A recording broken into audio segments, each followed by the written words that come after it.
Everywhere I go, the children rise.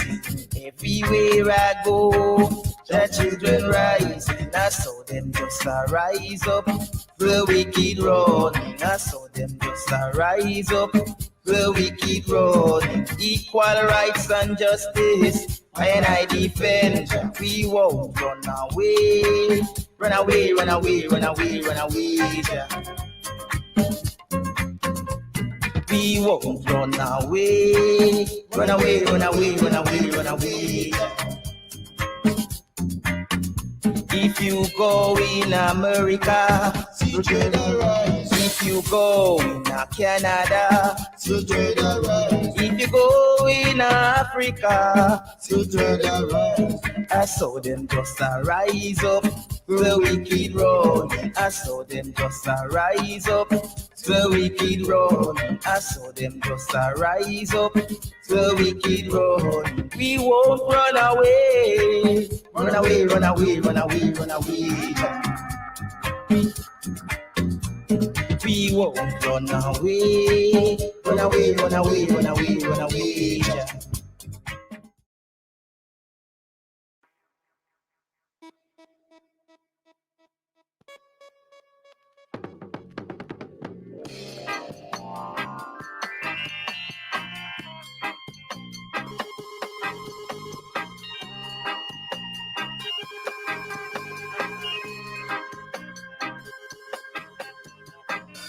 What is our destiny? Where is our place in this society? What is our destiny? Where did we lose our identity? When did we lose it? Why did we lose it? Why did we choose this insanity? Why?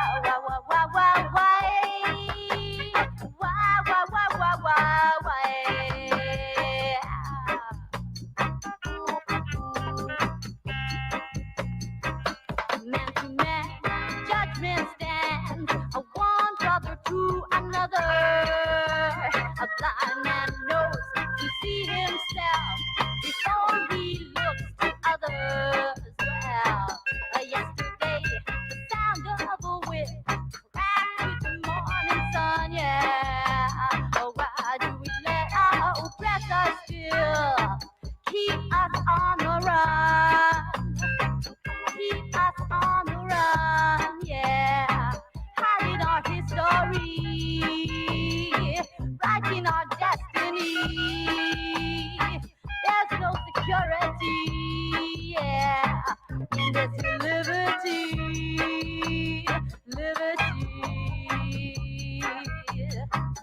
What is our destiny? Where is our place in this society? What is our destiny? Where did we lose our identity? When did we lose it? Why did we lose it? Why did we choose this insanity?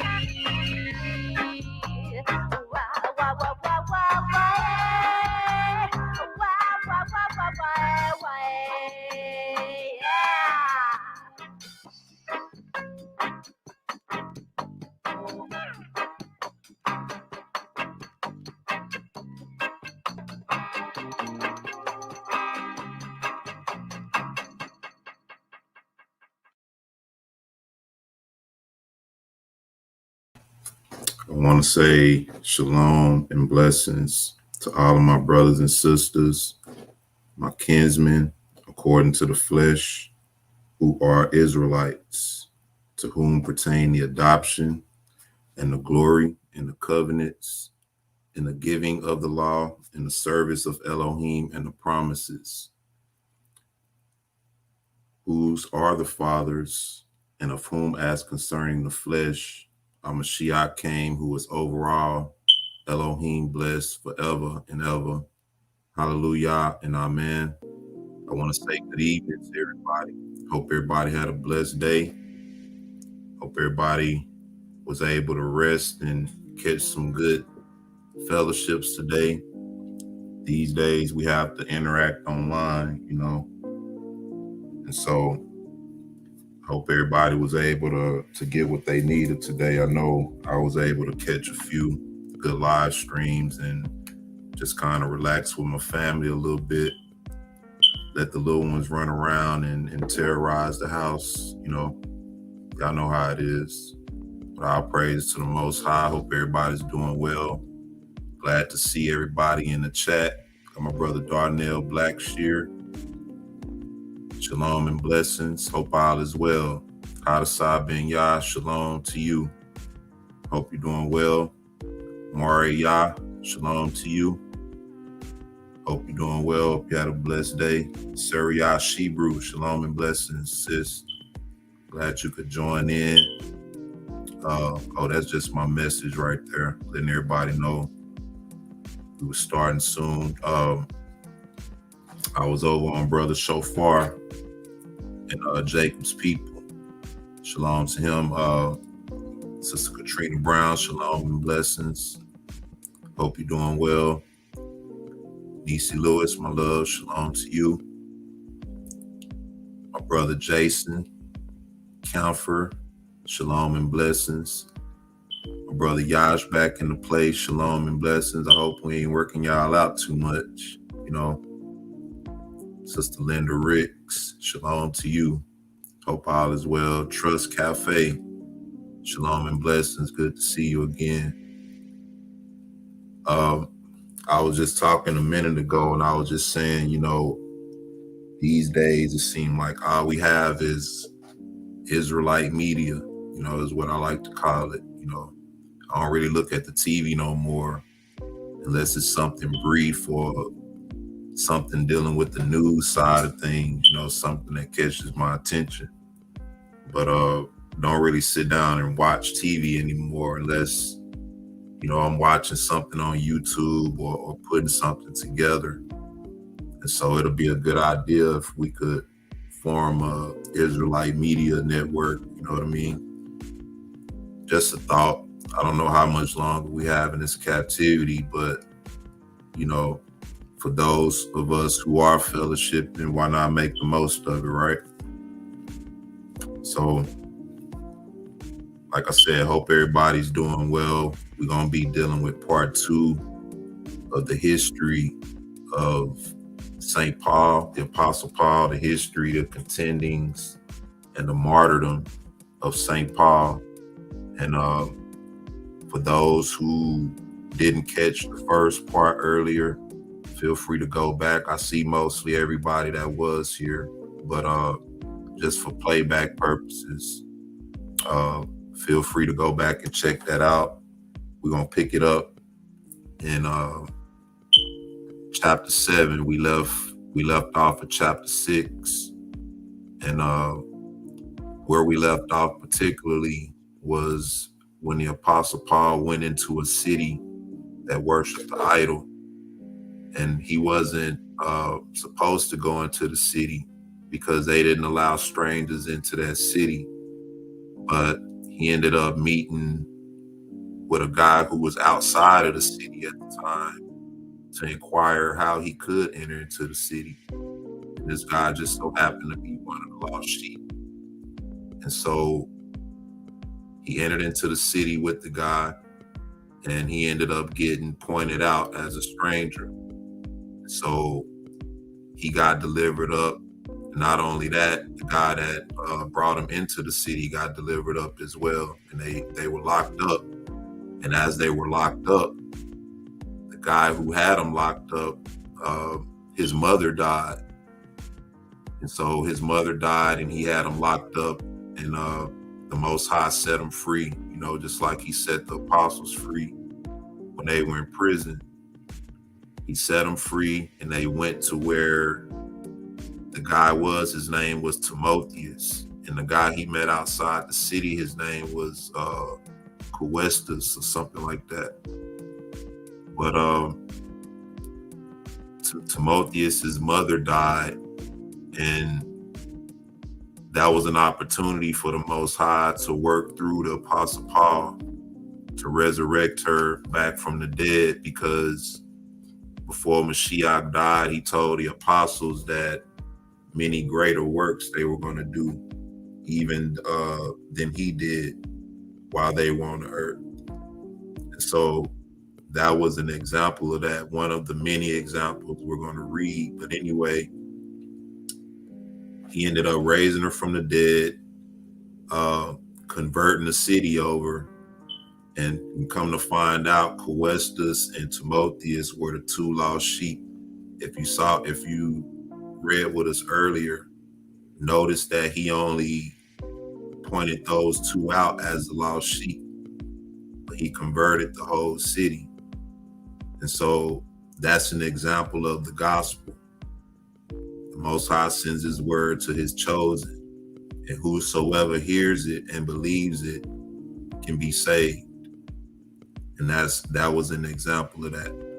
So we're going to pick it up in chapter 7.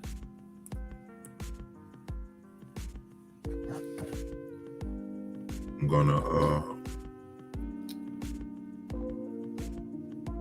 full screen on that. We're in chapter 7. History, contending, and martyrdom of the Apostle Paul.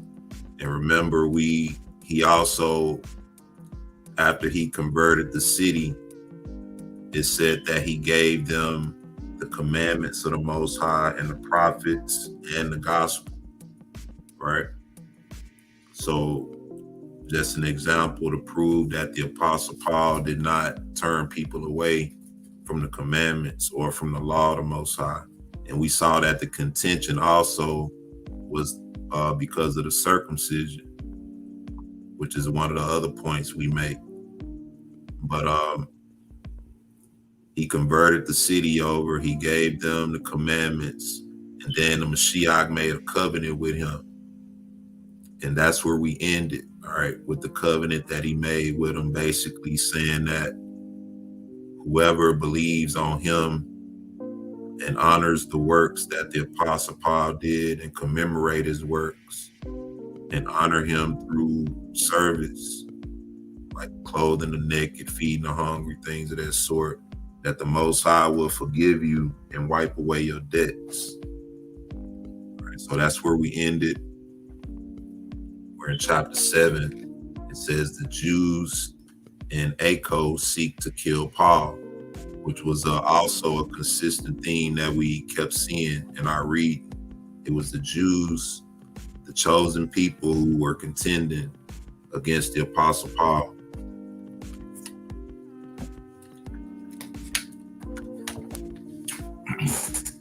Hold on a second.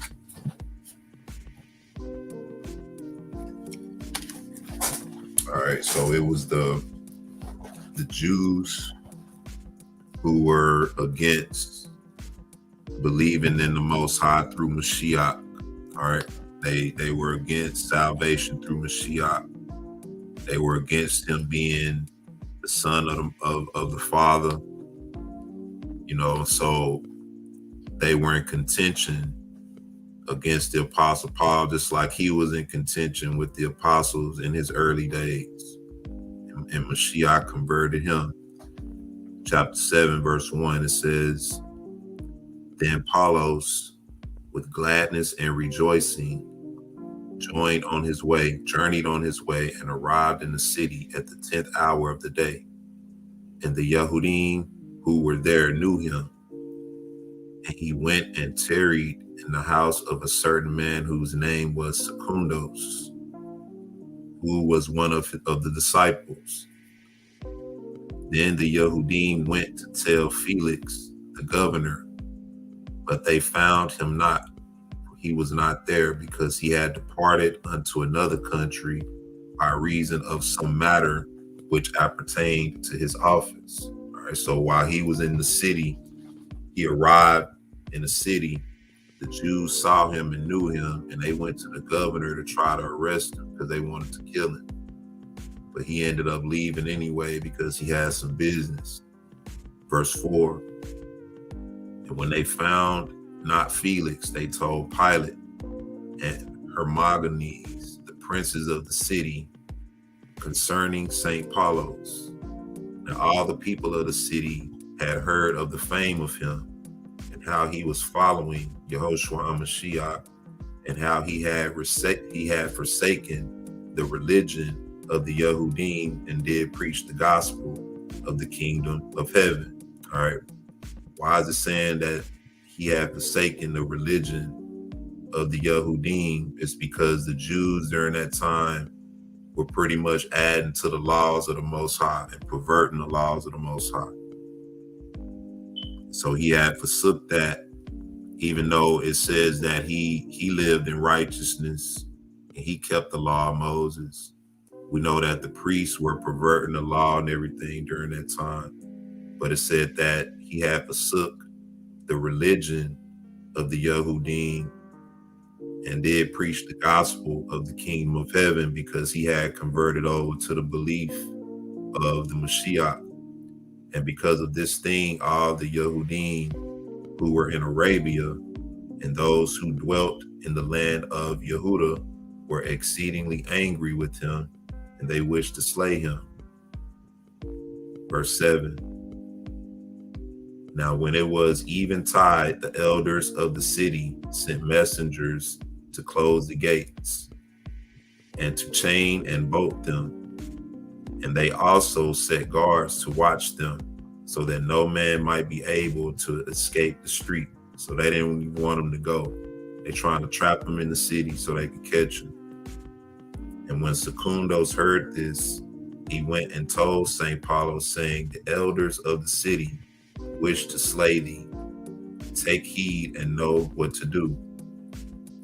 And behold, they have set guards to watch the gates, and they are lying in wait to seize thee when thou art unaware. And St. Paulos answered and said, may the help of my Adonai, Yehoshua Mashiach, not be far from me, and let me be ready to deliver up my body and all my members, that they may crucify them and inflict punishment upon them, and hack one limb from another, and cast them forth into the fire for the sake of the name of Yehoshua HaMashiach.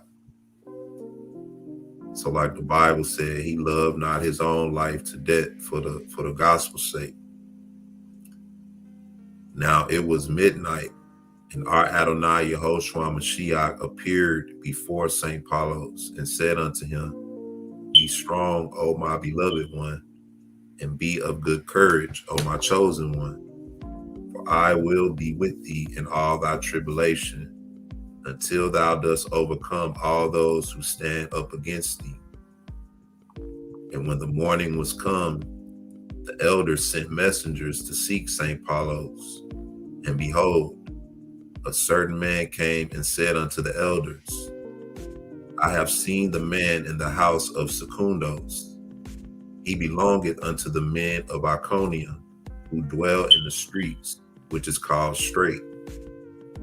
Then straightway the elders gathered themselves together, and they called the apostles and the centurion and Yehuda, and told them to bring St. Paulos to them. And they ran and seized St. Paulos with Secundos, and they carried them before the judge. And there was great joy among the elders of the city and among the people of the Yehudim who were there. And they had been seeking to take St. Paulos diligently every day. And they bound St. Paulos with iron fetters and kept watch upon him until they could come to the judgment hall. Verse 17. Now the elders had before this time been seeking for St. Paulos daily, for they imagined that he was overthrowing their religion when he preached in the name of our Adonai Yehoshua HaMashiach. Then the elders commanded that the heralds should go round about the city ordering all the people to gather themselves together into the judgment hall. And they gathered themselves together, the small and the great, and the male and female, in such numbers that their number was more than 12,000. And the elders came into the hall of judgment and commanded them to bring St. Paulos there. And they said unto the people, say by what means ye wish to slay St. Paulos. And some of them said, let us tie his hands and his feet and cast him into the sea. And others said, let us light a fire and cast him into it and burn him alive. And others said, let us bore holes in his feet and fasten chains therein, and let us drag him round about through the streets of the city for 7 days before we burn him with fire, and then let us cast him to the lions, so that they may devour his body, all for the gospel's sake. Some hideous things, right? They didn't even do all that to Mashiach. They just nailed him to the cross and beat him. They talking about putting holes in his feet and putting chains through the holes and dragging him through the street, then throwing him in the fire, then casting him to the lions, all for the gospel's sake.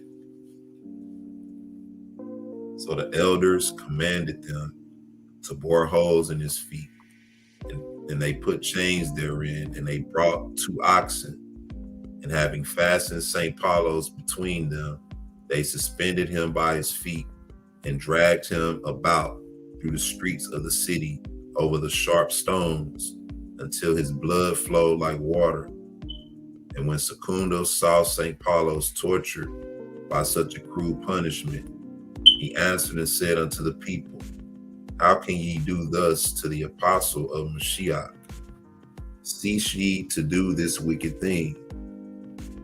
Then the elders said, do thus even unto this man also, and unto every man whose heart shall feel compassion for him, and unto every man of this city who shall be sorry for him.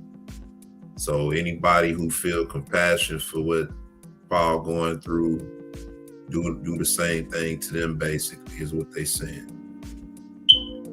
Then they took Secundus and bound him with St. Paulos, and they drove the oxen out from the hall of judgment. And they dragged St. Paulos and Secundus over sharp stones until their blood flowed like water, and until the flesh of their bodies was torn into shreds, and their bones appeared. So Mashiach told him that he was going to suffer great tortures. All right. Sound kind of far-fetched, but let's read on. 26. And the 2 disciples wept and made supplication unto Elohim, saying, give us strength, O our Adonai Yehoshua Mashiach, O thou in whom is strength, which cannot be overcome. Turn not away thy face from us. Cast us not away, and reject us not, and neglect not us thy servants, who love thee, and remember, O Elohim, that we have delivered our bodies unto death for the sake of thy holy name. Then straightway the 2 oxen which were dragging them along turned into stone. All right. So while they were praying and being tortured, they were praying to the Most High to not forget them. And all of a sudden, the oxen that was dragging them turned into stone. They just on the spot. Now, where did that happen before? Sodom and Gomorrah with Lot's wife. So that ain't hard to believe, is it? If he did it then, he doing it now, right? And they and the man who was driving them became dried up figures, just where they stood in the midst of the city, and they abide there to this day. Now when the people saw this thing, they said among themselves, these men perform their work after the manner of the 12 magicians who follow Yehoshua the Nazarene. All right. So back then, they thought Yehoshua and his disciples were magicians. No different from now, how people say our Adonai Yehoshua had to go down to Egypt to learn what he knew, basically. You hear people say that. So it's no new thing that people thought that about him and his followers. But works of this kind shall avail them not, and they shall not be able to deliver them, and we must punish them according to the evil of their works. So the people like, oh, well, they did that. That's not going to save them. But they don't know what's going on. Then straightway the people set free St. Paulos and Secundos from between the two stones of oxen, and some of them heaped insults upon their companions because of St. Paulos. But they were not able to make them afraid of the elders and magistrates of the city. And they took St. Paulos and Secundus into the hall of judgment again, and the multitude stoned them with stones as they went. And the guards went and told the prefect what had taken place. And when he had heard it, he was exceedingly angry, and he rose up and came into the judgment hall. So the one who set this up was told about it. Now he's upset, all right? Because their tortures didn't work. Now they upset. Verse 34. Now as he was passing by, he saw the two oxen which had been turned into stone with the driver. And as he was standing in the street, Satan filled every member of his body with anger. And he gnashed his teeth, and he began to pluck the hair out of his head. And he cast himself upon the ground, and he was greatly moved. And he hastened on his way until he came to the judgment hall. And all the people cried out to move him to wrath, and to give him the power to slay St. Paulos. But he answered them with authority, and said unto them angrily, have patience for a little. Then he said unto St. Paulos, O magician and seducer of the mind, I will neither eat nor drink, and this hour shall not pass before I have removed thy soul from thy body. For thou hast by thy sorcery cast the evil eye upon me, and thou hast turned these oxen into stone in the presence of all these people, whom thou hast wrought upon with the works of thy deceit. So he think the Apostle Paul is doing magic. So now he upset. And thou didst wish some of them to forsake my religion and to follow Yehoshua the Nazarene. And dost thou moreover wish to preach in his name? So that's what it's really all about. That's why he was upset when he saw those things, because he know that only something greater than him can do those things.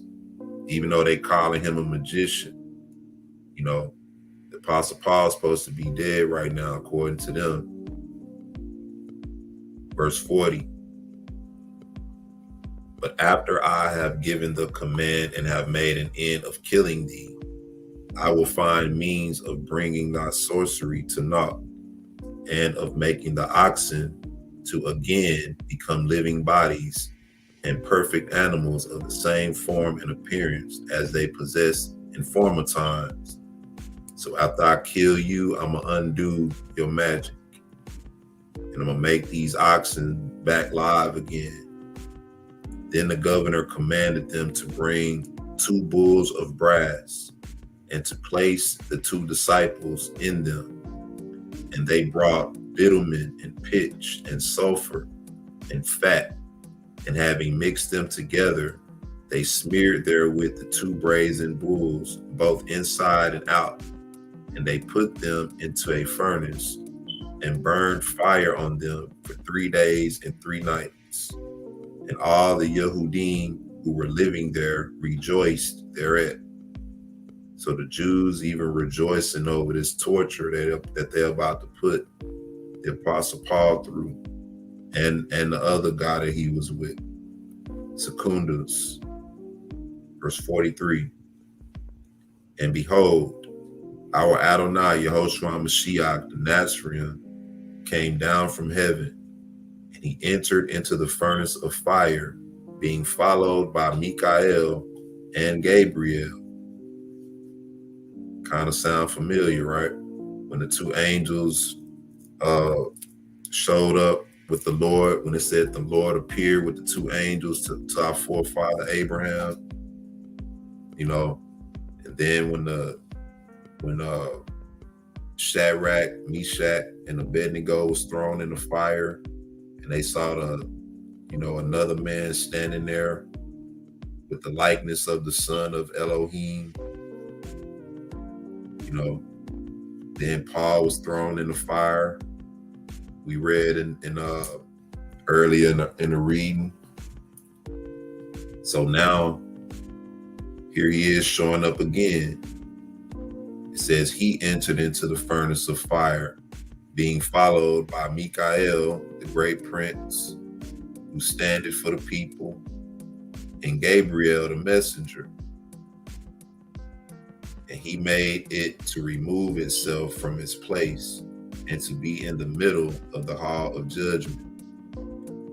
Now the time was midnight, and flashings of fire went forth from the furnace, and the brilliance of the fiery flame thereof rose upwards to a great height. And it went into all the city and passed through the houses and habitations of the people who were foes to the apostles, and burned them up and destroyed all their possessions. So the same fire that they lit for 3 days, it said that Yehoshua and the 2 angels entered into this fire, and they used the same fire to destroy all the people. It said the fire went up to great heights, that the whole city saw it, and the fire passed through all the houses of the people who were enemies of the apostles, and burned them up and destroyed all their possessions. Kind of similar to how he rained fire down on Sodom and Gomorrah. But this time it was a greater work, because this fire came up. This is a fire that they made, and he entered into this fire. And the fire blazed up to a great height and entered into all the houses of the inhabitants of the people who were against the apostles.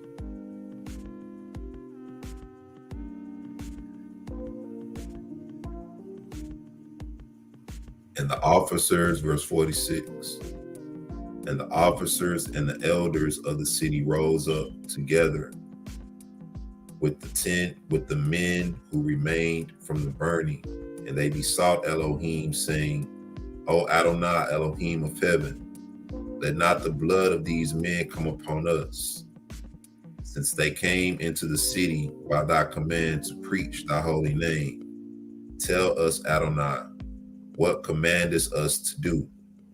We will do it. And it came to pass that when all the people had said these words and were crying out to Elohim and weeping, behold, there came a voice from heaven like the voice of a trumpet, saying, Gather yourselves together, O all ye people, in the hall of judgment, for there it is meet for you to know what ye shall do to deliver yourselves from the fire. All right, so that sounds like a message from an angel. Just like the angel showed up to Cornelius and told him, go and seek out Peter, and he gonna tell you what to do. All right, remember the 2 angels was with Yehoshua when they entered into the fire. Verse 50, it says, but if ye tarry If ye tarry until the sun riseth, the fire will not leave even one man of this city alive. Nay, it shall consume from the greatest of them even unto the least, and every animal which is in this city. In other words, you better go gather all the people and get them to the judgment hall. All right. And if you wait and don't get it done, then this fire gonna keep blazing and killing people until you get everybody there. Then straightway, verse 51. Then straightway the lion which St. Paulos had left in the desert. Remember that idol that they was worshiping in that other city, that the Most High transformed into the image of a lion, which was an idol, and he didn't want to get cast into Sheol, so Paul left him in the desert. The lion came into the city and stood at the door of the hall of the judgment. And the elders who had already come into the hall of judgment saw him standing in the fire, and they were afraid and wished to take flight. And when they turned round, they saw behind them a great wall of fire surrounding the city. Then they were gathered together and came to the hall of judgment, but they were not able to enter therein through the fear of the lion which was standing there. So they trapped. They see this image, and imagine this is going on like how Revelations tell us we're going to be seeing different things going on, and they seeing this happen. The city on fire, and then basically they seeing a spirit, what they would call it. How you read in the Bible how when people see spirits, they get afraid. So they seeing this spirit blocking them from getting into the judgment hall. But then behind them, the city is on fire, so they don't have nowhere to go. Verse 54. And moreover, they could not return to the city to hide themselves from the lion which was standing there, for the wall of fire was closing them in on every side.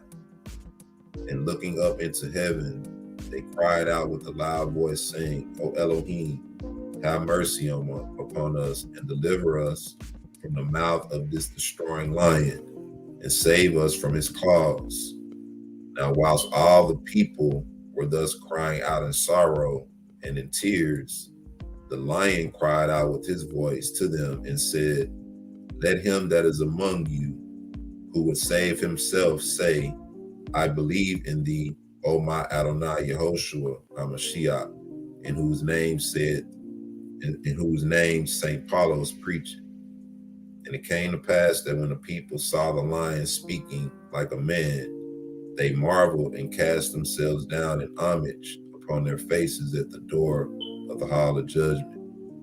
And they wept tears and cast dust upon their heads, saying, We believe in thee, O our Adonai Yehoshua HaMashiach, the Nazarene, the son of the living Elohim, to whom the Holy Virgin Miriam gave birth.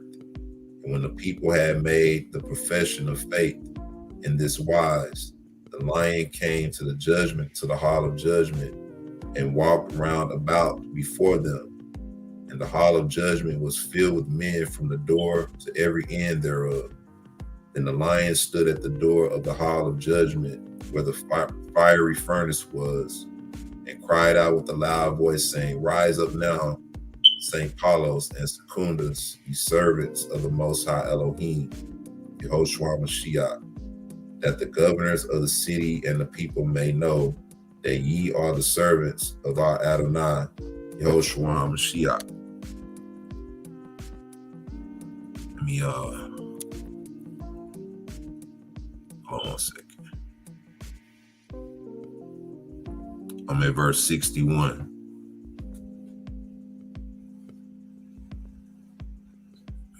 Hold on. All right. I'm in verse 61. It says, Then straightway St. Paulos and Secundus rose up and came forth from the burning fiery furnace, which was in the hall of judgment, and not a hair of their heads were singed, and there was no smell of fire upon their clothes whatsoever. And immediately all the people cried out, saying, there is no Elohim who sustaineth the universe, except Elohim and his son, Yehoshua Mashiach, the Nazarene, and the Ruach HaKodesh, whom Apollos the apostle preached. And the people of the city believed, from the least of them even unto the greatest.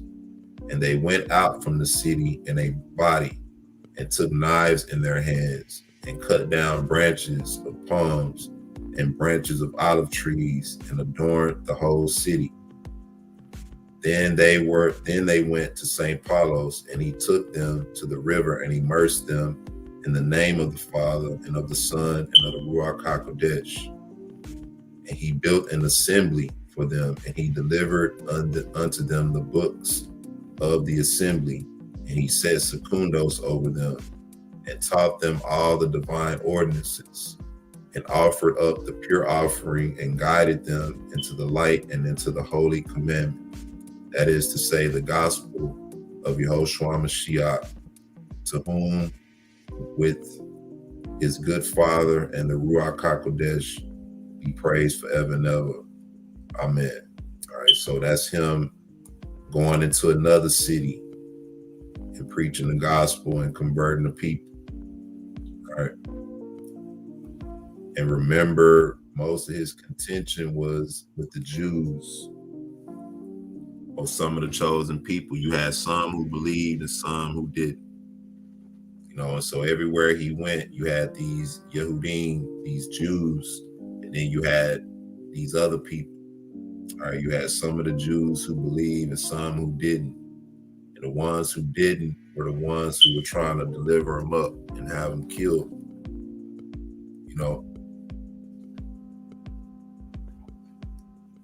It's chapter 8. Apostle Paul begins teaching the Gentiles. So now, like I said, all this time prior to that, he preaching to the Jews and the lost sheep. All right. Now it's saying he's going to the Gentiles because a lot of the places he was traveling to were in close proximity. That's why it was a lot of Jews. That's what it said mostly, the Jews. And a lot of the Jews were considered Greeks. So when it talked about the lost sheep, that could be talking about some of the people who were Jews and some of the people who were from the other tribes. It just said lost sheep, because we know the Jews were scattered into all the kingdoms. So were the 10 tribes. It says, the Apostle Paul begins teaching the Gentiles, and the Apostle Apollos went forth from the city of Acco and came to the city of Athens. And he sent an apostle unto Salah and Timotheus, telling them to come to him. Verse 2. Now the apostle was suffering greatly within himself, and his Ruach was wroth within him, for he saw all Athens filled with idols. And he used to converse daily with the Jews and with the wise men in the places of assembly and in the marketplaces, and they used to debate harshly with him. So Paul used to debate with the Jews and with all the people, the wise men, debating over their idolatry. People say that you shouldn't debate. Paul said, don't have a spirit of debate. Don't be one of those people who just debate all the time over stuff that's meaningless. But when it's contending for the truth and for the faith, he said, preach the word, be instant, in season and out of season, reprove, rebuke, and exhort with all long suffering and doctrine. So it's just about understanding. But verse 4, it says that there were some of the wise men who would have seized Apollos, and some of them said of him, What doth this sower of words of a new doctrine of devils wish to teach?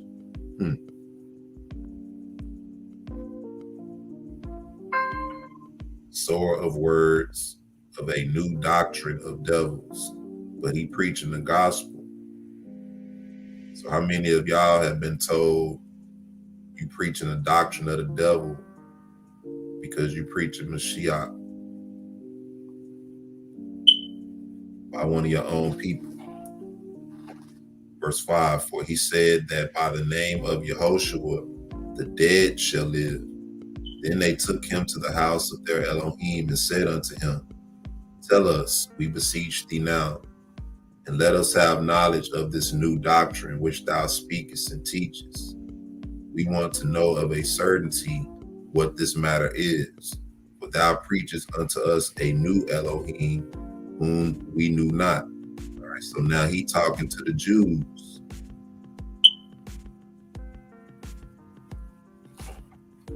He's talking to the Jews and the wise men. All right. Well, this in particular says, and there were some of the wise men who would have seized him.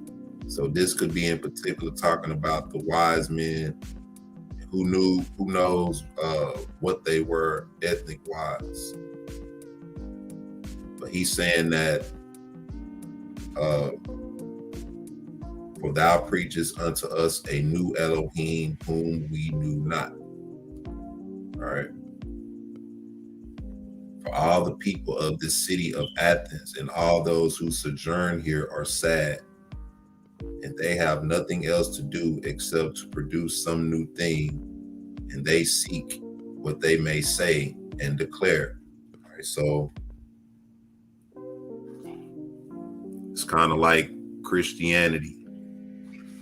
All right, everybody got some new thing or some new doctrine, and everybody looking for some new spiritual revelation or some encounter.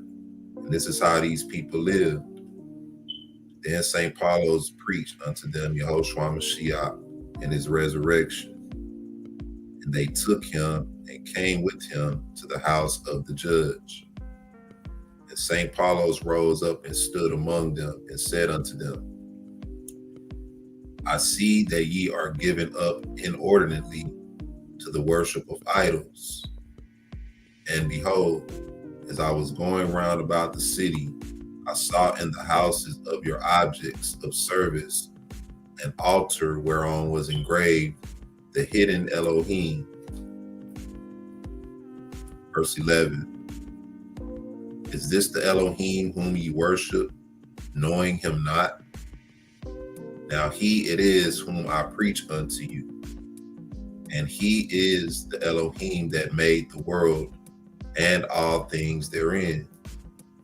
Seeing that he is Adonai of heaven and earth, dwelleth not in temples made with hands, neither is worship with man's hands as though he needed anything, seeing he giveth to all life. See it that he giveth all life unto all men. 14.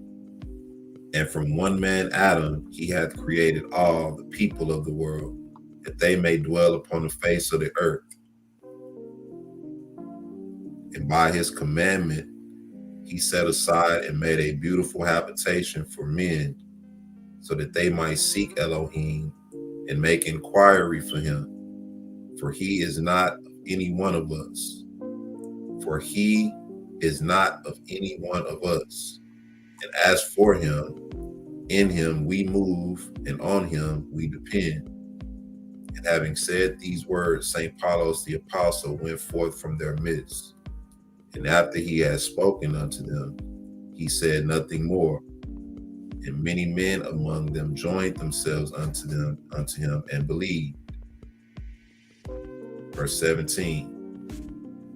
Now with these were Dionysius, one of the council of Arius, Mars Hill, and his wife, whose name was Damaris, was with him.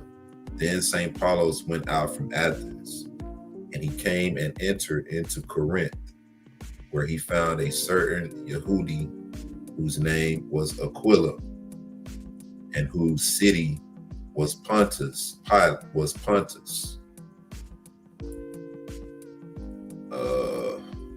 Okay, yeah, we know about Aquila and Priscilla. It talks about it in Acts. We're verse 19. Now, this Yehudi had recently arrived from Italy with Priscilla, his wife, because that Elodius had commanded all Yehudim to depart from Rome.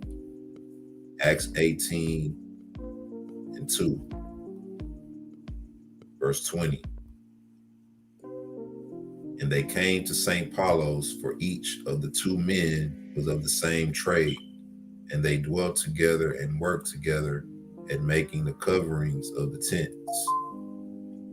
And the work of St. Paulos' hands was that of a tent maker, and he worked at the making of tents with his hands, and he fasted by night and by day, and he ate only that which was necessary to keep him alive.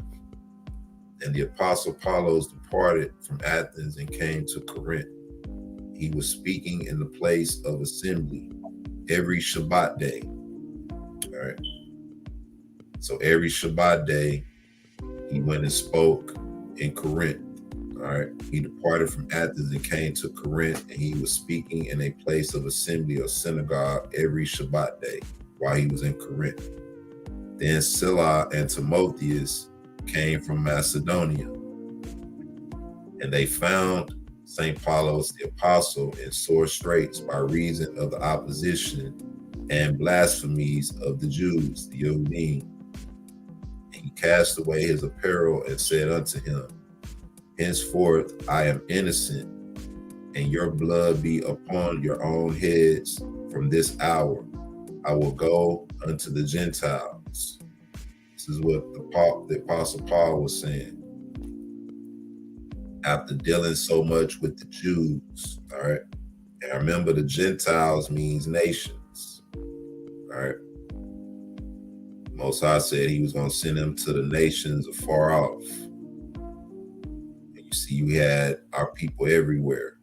Verse 6, it says, and he went forth from his own habitation and entered into that of a certain man whose name was Titus.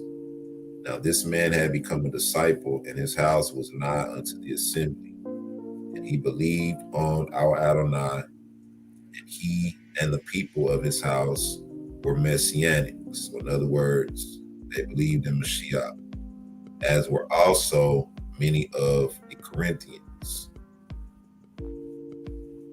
Then our Adonai spake unto St. Paulos in a vision, saying, Fear not, O Paulos, but believe. Speak the word and keep not silence, for I have been and will be with thee. No man shall be able to do any evil against thee, and none shall be able to prevail over thee by means of any evil or harmful thing. And through thee many of the Gentiles shall turn unto me. Make this a little smaller. All right. I'm in verse 30. And St. Paulos dwelt there for a full year and 6 months, and he taught the people the word of Elohim. And the Yehudim gathered themselves together and went to complain of him to the governor of Achaia.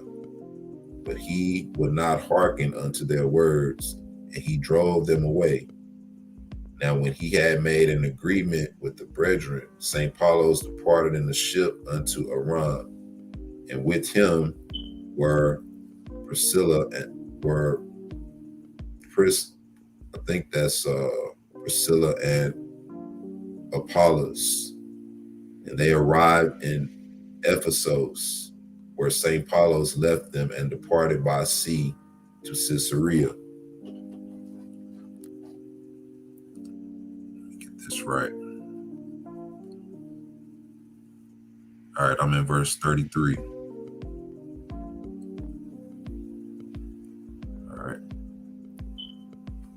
So he said, through him, many of the nations going to be turned to him through St. Paulos.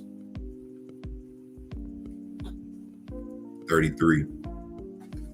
from that place, he went on to Antioch, where he dwelt for some days. And again, he set out and went round about the border of Phrygia and Galatia, so that he might strengthen all the believers. And he went through the upper borders thereof and returned to Ephesus. So he just going back to revisit all the places where he established assemblies. All right. And along the way, if he see a city, he might stop and share the gospel with them, Verse 35, and he found there a few believers. He began to ask them questions and said unto them, have ye received the Ruach HaKodesh since ye believed? 36, and they said unto him, we have not so much as heard whether there be any Ruach HaKodesh. And he said unto them, unto what then were ye immersed? And they said, unto John's or Yochanan's immersion.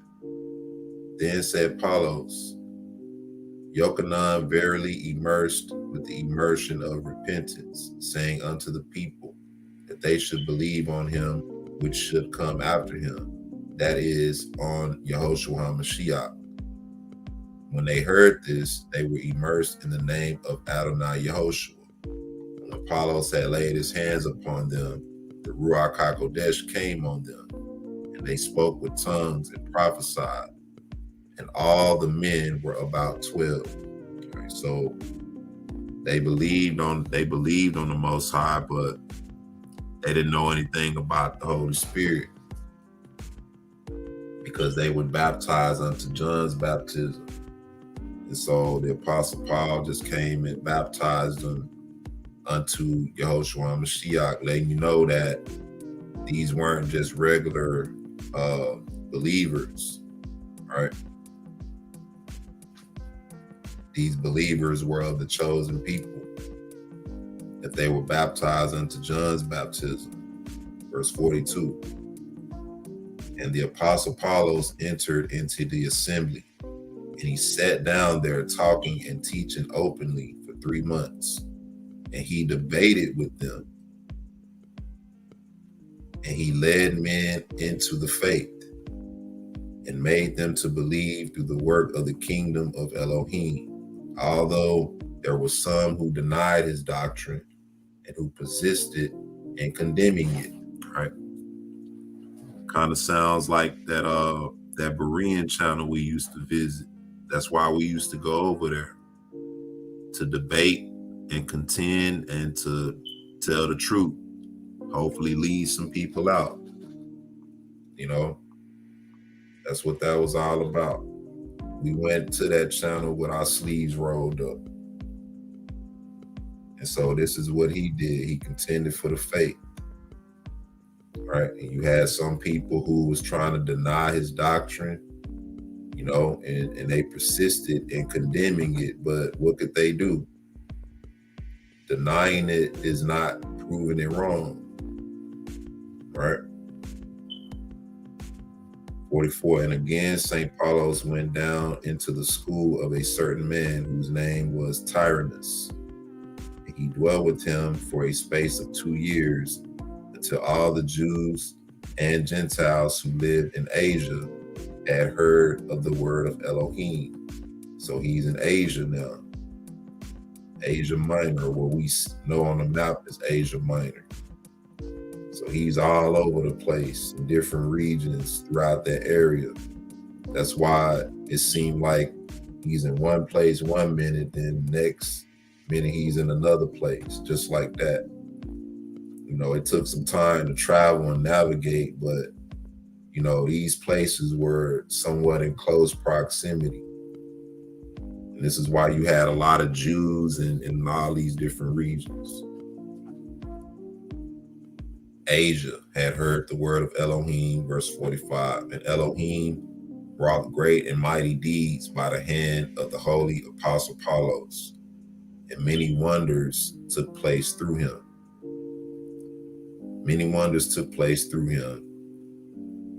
And the people took the garments which were on his body, and the cloaks, and the cloth which was about his head, and they cut off pieces from the ends thereof, and laid them upon the sick, and they recovered, and they drove out devils. All right, so kind of similar to when the woman was able to grab the garment of Mashiach and she got healed. All right, this ain't saying people can do this today. You know, the Apostle Paul was obviously chosen by the Most High, and so he had that particular ability. But you have people today that'll try to market that, you know, with the holy cloths and the holy water and the holy oil and stuff like that. You know, people took the Apostle Paul's garment and cut it up in pieces and was healed by it. Verse 47.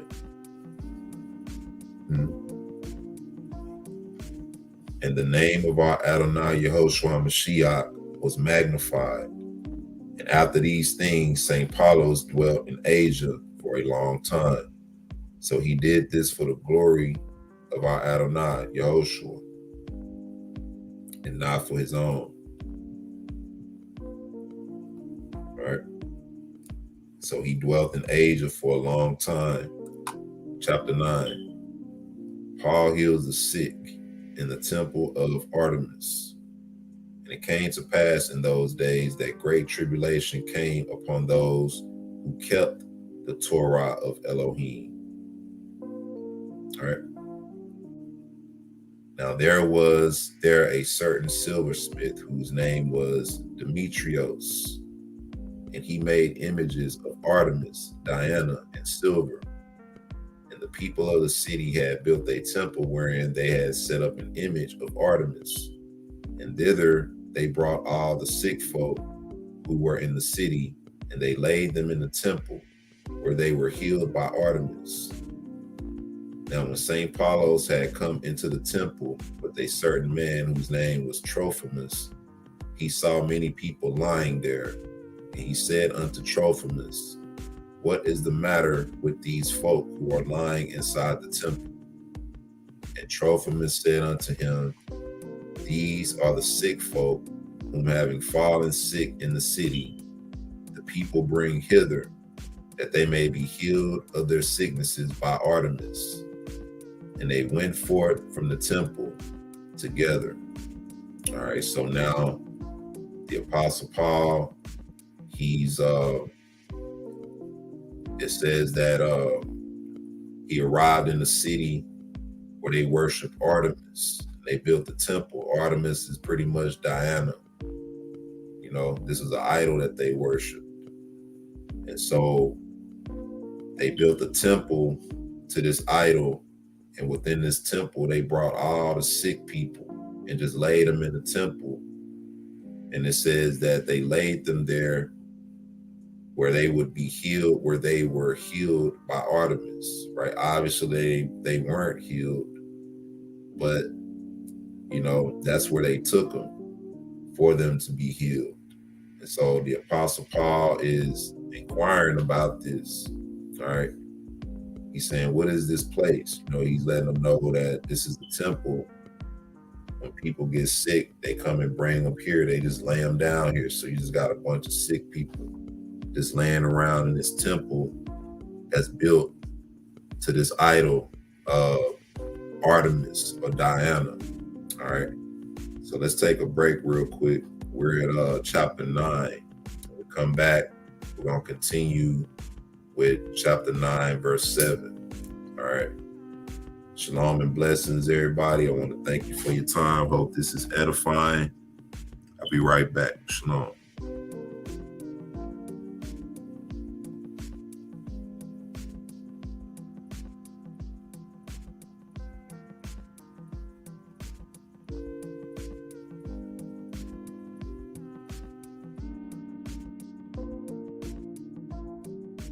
When it came to treating the citizens of African descent fairly, America failed. She put them in chains. The government put them on slave quarters, put them on auction blocks, put them in cotton fields, put them in inferior schools, put them in substandard housing, put them in scientific experiments, put them in the lowest paying jobs, put them outside the equal protection of the law, kept them out of their racist bastions of higher education, and locked them into positions of hopelessness and helplessness. The government gives them the drugs, builds bigger prisons, passes a 3-strike law, and then wants us to sing God Bless America? No, no, no. Not God Bless America.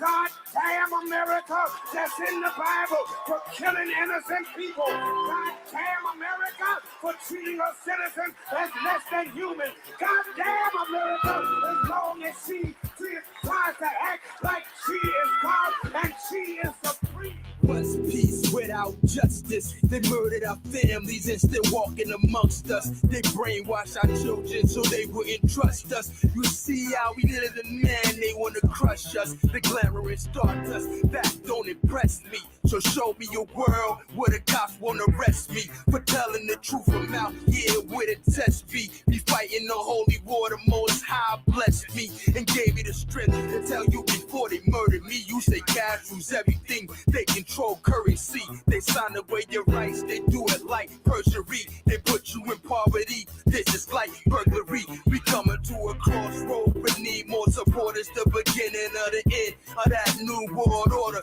We coming to a crossroad, we need more supporters. So let's remember Yeshaya and do what he taught us.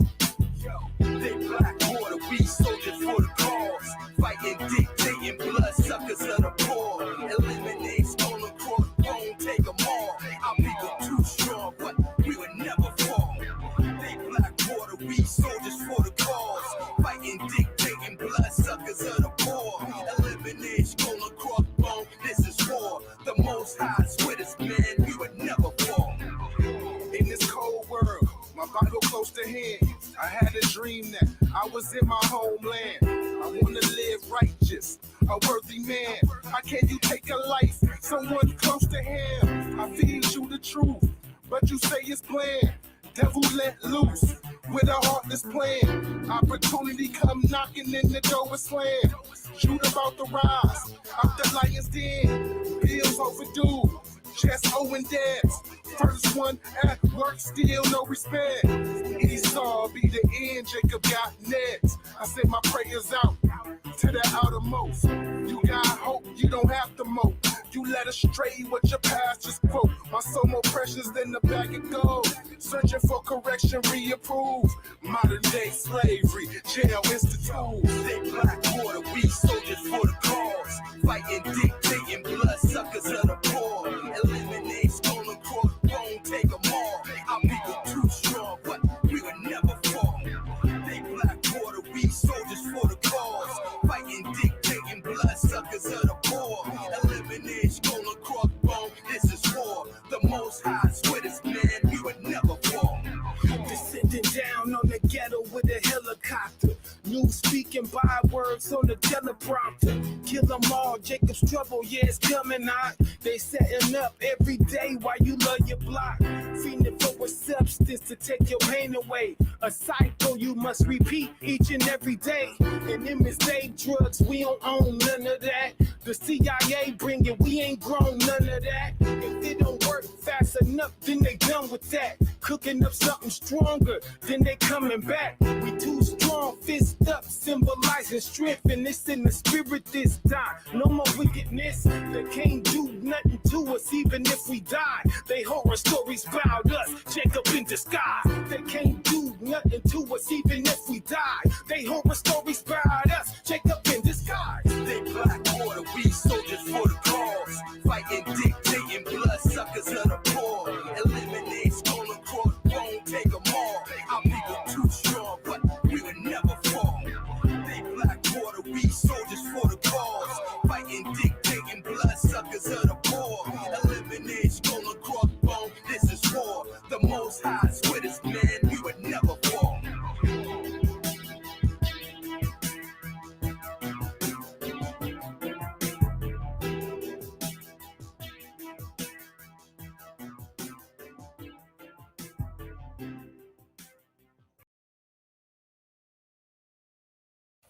Shalom, shalom, and welcome everybody back.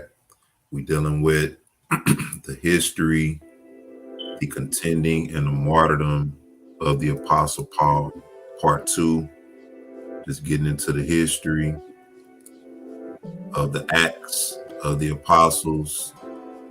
We read the KJV, we just kind of get a glimpse of some of the details from the book of Acts and from the letters of the Apostle Paul and Peter and so forth. But here we get an actual detailed history of what they went through for the gospel's sake. You know, and the Apostle Paul makes it clear that he suffered a lot for the gospel's sake. And so for that alone, you know, he deserves to be commended and respected because, you know, honestly, I don't even know if I could endure a lot of what they endured. You know, a lot of times we can't even endure people not agreeing with us, you know, but during that time they had to deal with things on a deeper note, you know, and that's why the Most High gave them the spirit that he gave them, you know, to be able to endure. So we're going to continue on. We're in chapter 9. We read about him entering into the temple, the city where they worshiped the idol named Artemis, and they built the temple where they brought out sick people. All right, so we're in verse 7.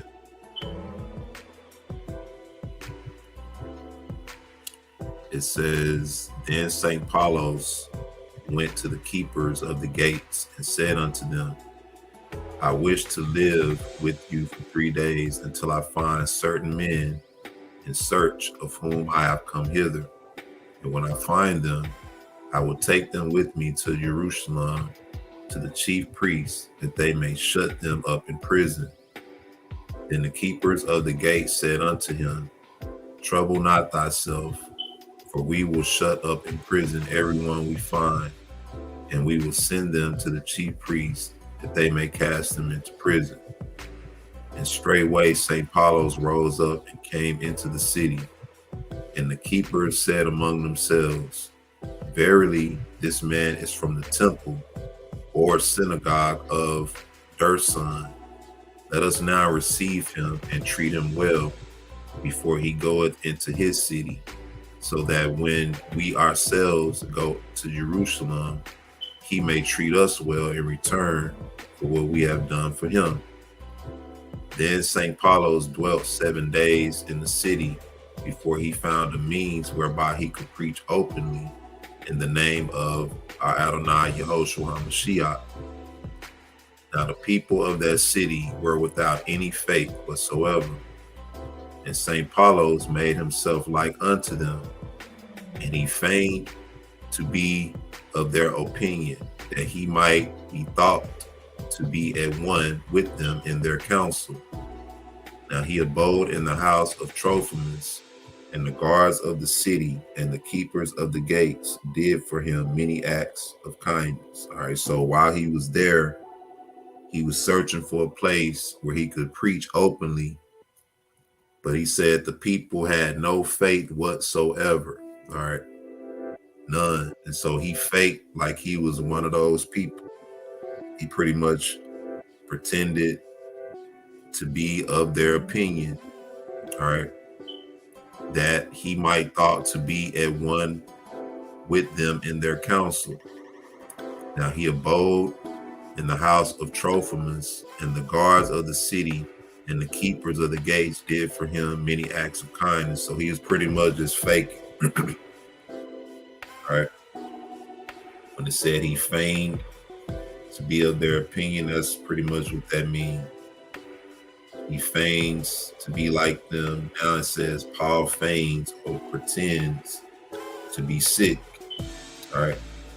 Because he's seeking for a place where he can preach the gospel and convert the people.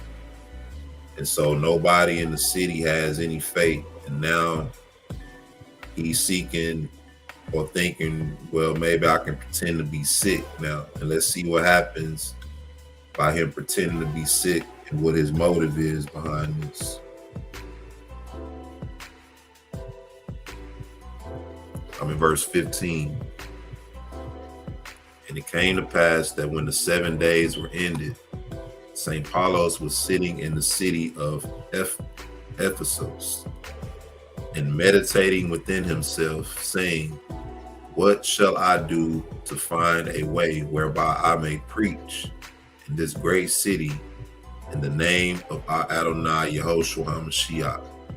So he's trying to find a way where he can start preaching the gospel, you know. Now, St. Paulos knew by the Ruach HaKodesh that he should receive much suffering in that city. And he said within himself, there are no other means left for me whereby I may convert these people, except by making myself to be like unto one of the sick folk of the city. Shall not I first of all become a sick man, that I may save those who are sick? 18. And afterwards, that which Elohim wisheth me to do, I will do. And in that same night, wherein St. Paulos had been preaching in the house of Trophimus, he woke up at midnight and cried out with a loud voice, like a man upon whom some great tribulation had come. And Trophimus rose up and said unto him, what hath happened unto thee? And he said unto him, my head is very sick, and all my members, and my body also. Then Trophimus said unto him, fear not, O my brother, for I will heal thee in the morning. All right. So now, Paul then faked and found a way to where he can start preaching the gospel. So he decided he's going to pretend to be sick and be one of the sick people. What did he say? If the truth, he said, if the truth of Elohim shall much more abound through my lie, why am I yet judged as a sinner? Right? So he pretending, being all things to all people, you know, all these things for the gospel's sake. 23. When the day hath come, I will take thee into the temple of the great Queen Artemis, and she shall heal thee of all thy sickness, and shall remove the suffering which has come upon thee. And St. Paulos continued to groan and to cry out until the morning. And when the morning had come, Trophimus rose up, and taking with him men, carried St. Paulos and placed him in the temple, and made him to lie with the sick folk. And Trophimus departed to the watchmen of the temple, and spake unto them, saying, take heed unto this wise man and teacher, for during the past night he well nigh died of his sickness. And behold, I have brought him and placed him in the temple. Then the watchman rose up and came to comfort St. Paulos and to visit him.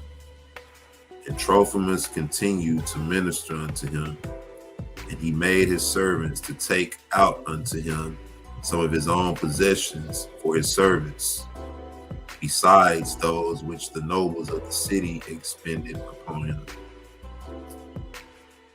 So now Paul is in there with the sick folks. He registered in with the sick folks now. All right.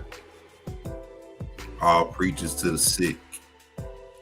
And it came to pass that 3 days after St. Paulos had been laid among the sick folk, he said unto them, how many days have ye lain here?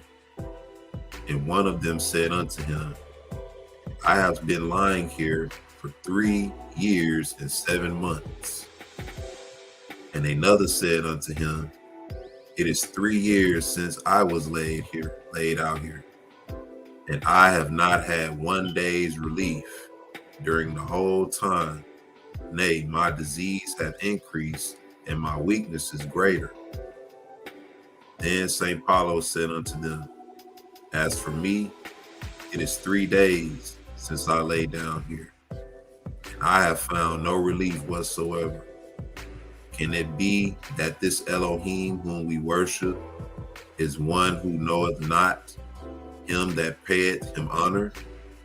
All right, so now he gaming them up now, because they all out there to be healed by that particular God that they worship. And so now he's saying, man, I've been out here. You've been out here three years and 7 months, and you've been out here 3 years. I've been out here 3 days, and none of us got any relief from what we out here to be healed from. Could it be that this God ain't really hearing us? Right? He said, let me see.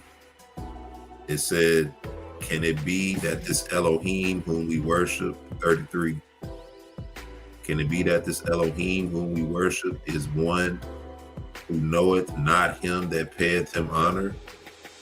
Or is it because he is deaf and cannot hear that he doth not help him that calleth upon him in his tribulation? If it be not thus, we ought to have obtained relief from this sickness. But as for me, I shall depart unto the city wherein they worship an Elohim, whose name is Yehoshua.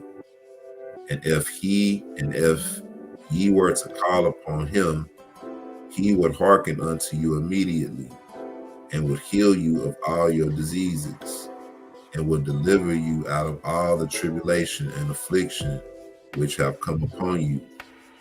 For he illuminated the eyes of the blind, and he healeth the lame, and maketh them to walk. And he maketh the deaf to hear, and the dumb to speak. He cleanseth the lepers, and he casteth out devils, and he raiseth the dead by his word, and he healeth every sickness whatsoever. But what is greater than all these things? He raiseth up a dead man from out of the grave. He raised up a dead man from out of the grave after he had been dead for 4 days, and gave him life. St. John 11, 39, 44 is a reference. It's 39. Moreover, he blessed 5 loaves of bread, and satisfied 5,000 men therewith, besides women and children. And he filled 12 baskets with the broken fragments of what was left of them. Then all those who were in the temple marveled at his words, and said unto him, Behold, thou hast been lying in this place for 3 days. Hadst thou called upon the name of this Nazarene, thou would have been healed of thy sickness. Now we also, all of us, believe in him. And we know that he is the Elohim who can do everything. And we lift up our voices, saying, One is the Elohim who revealeth himself unto those who believe in him. One is the Elohim who revealeth himself unto those who believe in him.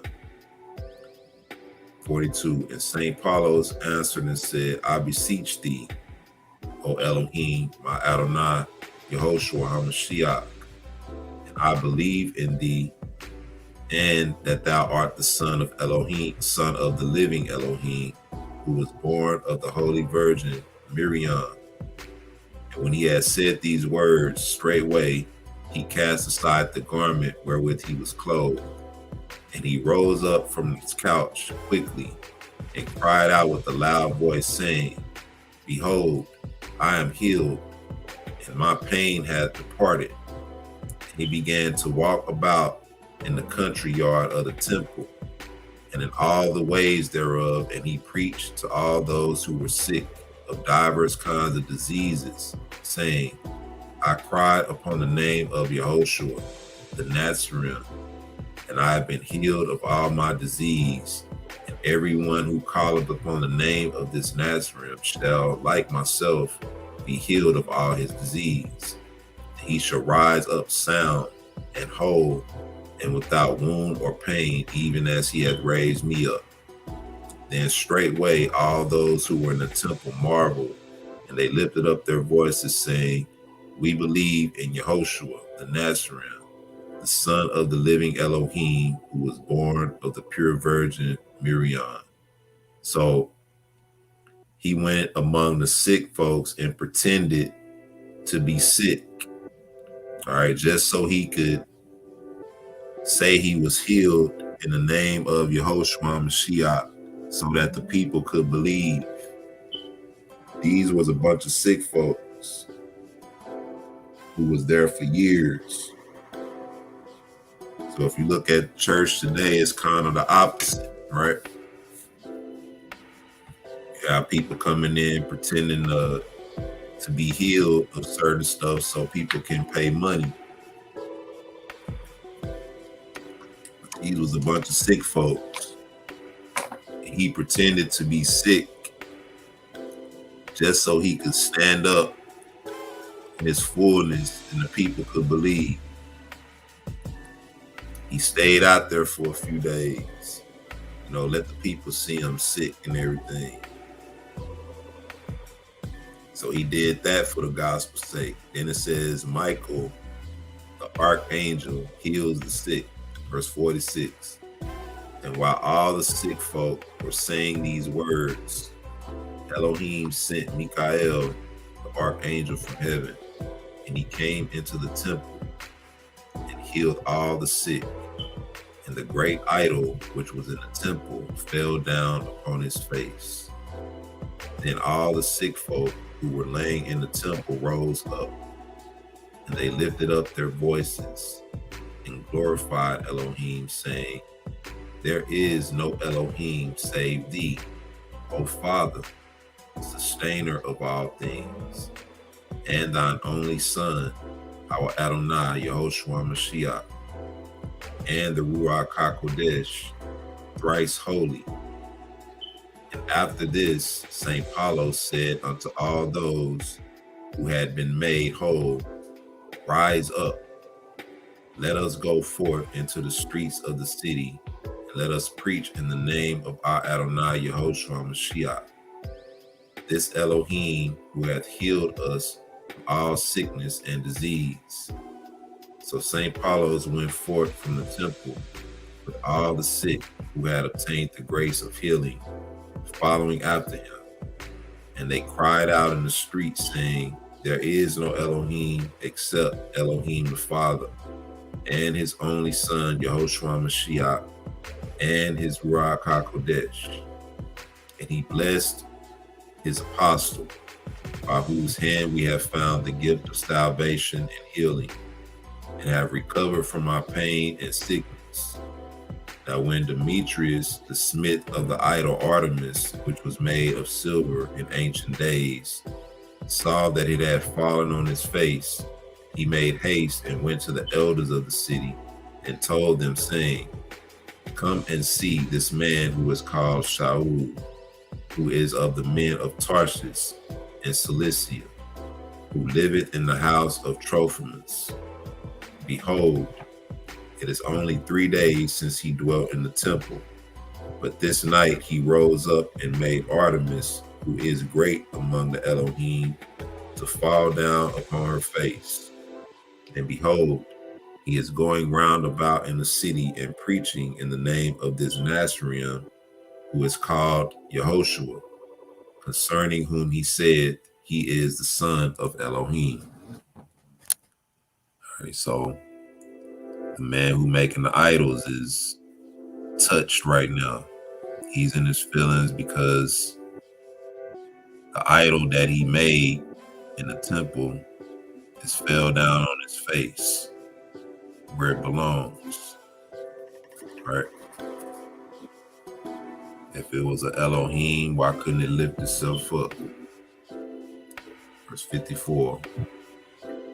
And when the elders of the city heard these words, they were exceedingly angry, and having risen up, they went quickly into the temple, following Demetrius, who was going before them and showing them the way. Now Demetrius was a priest of the Elohim, so he was a priest of this idol that they worship. 56. And when they saw that she had fallen upon her face on the earth, they commanded the soldiers to go and seize St. Paulos wheresoever he might be, and to bring him to the hall of judgment.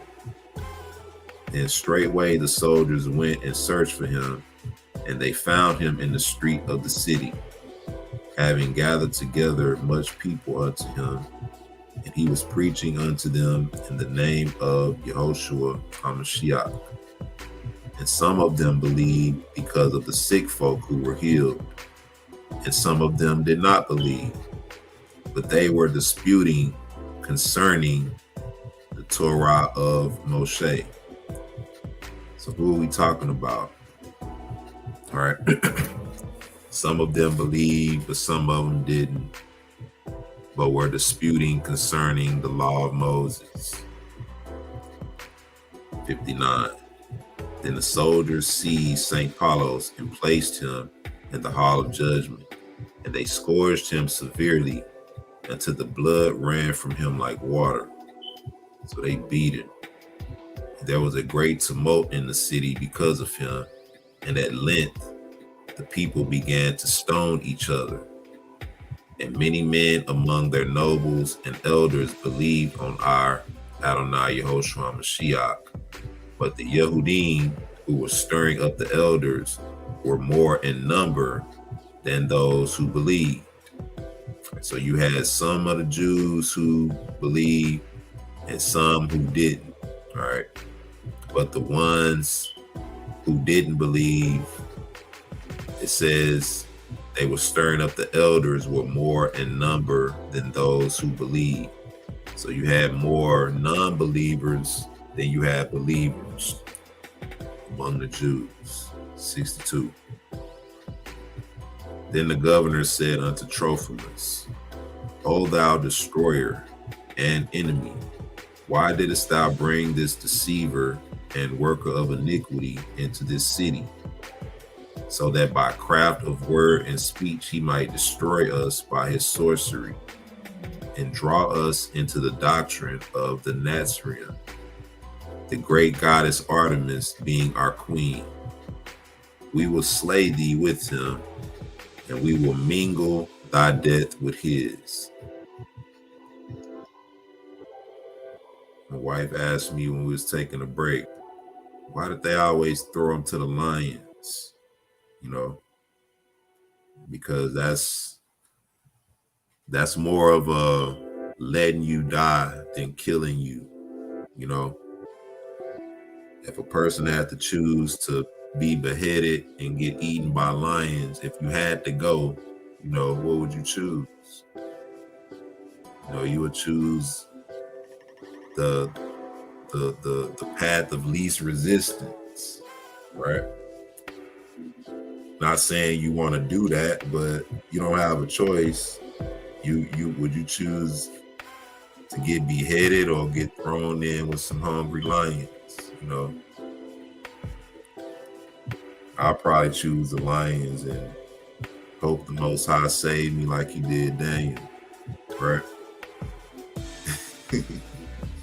That's a possibility. Could be the Most High's will, right? He did it once, he did it more than once. Why can't he do it for me, for you, or whoever, you know? Paul and the lions.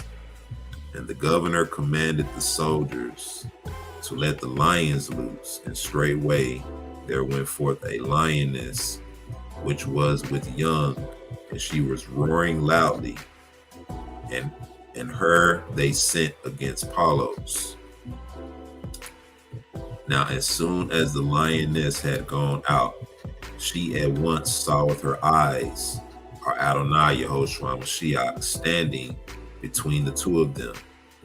And Yahuwah opened her mouth, and standing among the men, she lifted up her voice, saying, Woe be unto you, O ye judges of this city, who are like unto those who make themselves to be remote from the salvation of their own souls, For ye have delivered over unto death these two men who are not worthy of death. So once again, we see a lion speaking. All right, the Most High did it before in the Old Testament. All right. And so we see it here now. But these are things that are happening, you know. The Most High is working through these things. And so this lion is let loose, and it says the first thing she saw was Adonai Yehoshua Mashiach, and she spoke. Verse 67, and having said these words, the lioness began to lick and to kiss their feet. And then she went back into her own place. Then the people who were standing there cried out with a loud voice, saying, there is no Elohim except the Elohim of St. Paulos. And many of the people believed in that hour. Now they wanted to stone the soldiers with stones, but because of fear of what would be done to them later, they restrained themselves. And the judges commanded them to send against Paulos and Trophimus, another savage lion, which was living in the days of Alexander, and was accustomed to rend men. And the prefect and all his soldiers and his companions and all the men of the city, both those who believed and those who did not believe, were sitting there. And Demetrius the smith, who made images of Artemis, was with all the accursed priesthood. So everybody's there watching this lion, all right, this ravenous lion, savage lion, all right, that they done sent against the Apostle Paul, right? It's like they, you know how in the those old gladiator movies, how they go get an old Roman soldier out of retirement who won a lot of battles. Now they done brought him out of retirement so he can beat somebody. So they done went and got the lion out of retirement. This lion got a bunch of bodies on him. You know, that's all he do is kill. So they went and get him against Paul and Trophimus. So everybody's there watching this. 74. Now when the lion went out from his lair, all the people of the city stood upon the platform of the temple because of their fear of the lion. And they were looking on from above the lion, which rushed out in a great fury, roaring as he went. And the sound of his roars made the hearts of men to quake. I can imagine that. It says, and the people said among themselves, if this man teacheth the way of Elohim, he will deliver him from the mouth of this savage and ravening lion. And we also can believe in his Elohim, in whose name he preacheth.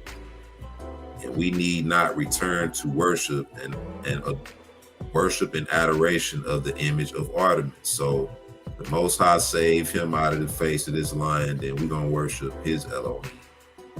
We're not going to turn back to worshiping this image, this idol. 76. Now St. Paulos and Trophimus were bound in the hall of judgment, and all the people were watching them. And they hushed their voices or words and wished to see their end. So it's like they had an arena, like how these people in bloodthirsty arenas, you know, how people go watch a boxing match or something. They want to see somebody get their face broken. You know, this is what they wait for. And it came to pass that when the lion went forth, he began to go around the hall of judgment.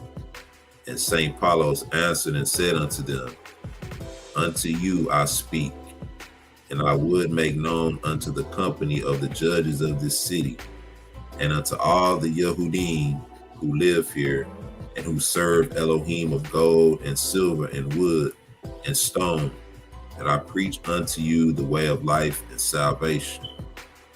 And behold, I am bound in this hall of judgment, and this lion shall stand before me until Elohim will it and commanded him to fulfill his work. May Elohim's will for which we all wait and hope be done. Let now the priest of your goddess come, and let us stand up together in this hall of judgment.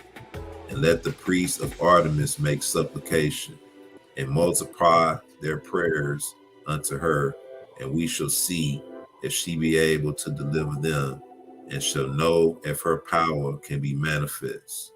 So now, imagine this, he's in this judgment hall. Now this lion is in the judgment hall walking around where he is. Now he's speaking and saying this, saying, if the Most High will, this lion will do whatever the Most High's will is for it to do. Let that be done. But let your priests come down here where I am and let them pray to their God and see if their God can deliver them from this lion. He's saying this while the lion is walking around in the judgment hall where he's standing. 79. 79. Let now the priests of your goddess come, and let us stand together in this hall of judgment. And let the priests of your Artemis make supplication and multiply their prayers unto her. And we shall see if she be able to deliver them, and shall know if her power can be made manifest. And let us beseech our Adonai Yehoshua the Nazarene, both I and Trophimus. And if he deliver us from the mouth of this ravening lion which roared, we will worship him and believe that he is a Elohim who is able to deliver those who put their trust in him. And these words were good in the sight of the men of the city and of all the governors, and they all declared that this thing should be done. Then the magistrates and judges commanded St. Paulos and Trophimus should be released from their bonds. And the prefect said unto St. Paulos, first of all, thou shalt make supplication unto thy Elohim, so that we may know and be certain of his power before these people who are gathered together in the hall of judgment. And we will straightly judge according to the right, even as it should be. Now the people were standing there quiet and were holding their peace, because they wished to hear and to see. For the hour had come and the time had drawn nigh, wherein Elohim, our Adonai Yehoshua Mashiach, should be glorified. Then St. Paulos stood up in the middle of the hall of judgment, and he stretched forth his hands in the form of a cross, and said, I entreat thee, O my Adonai Yehoshua Mashiach, the Nazarene, the Son of the living Elohim, to open the hearts of all these people, that they may know thy divinity, O Elohim. Continuing on, let me adjust it.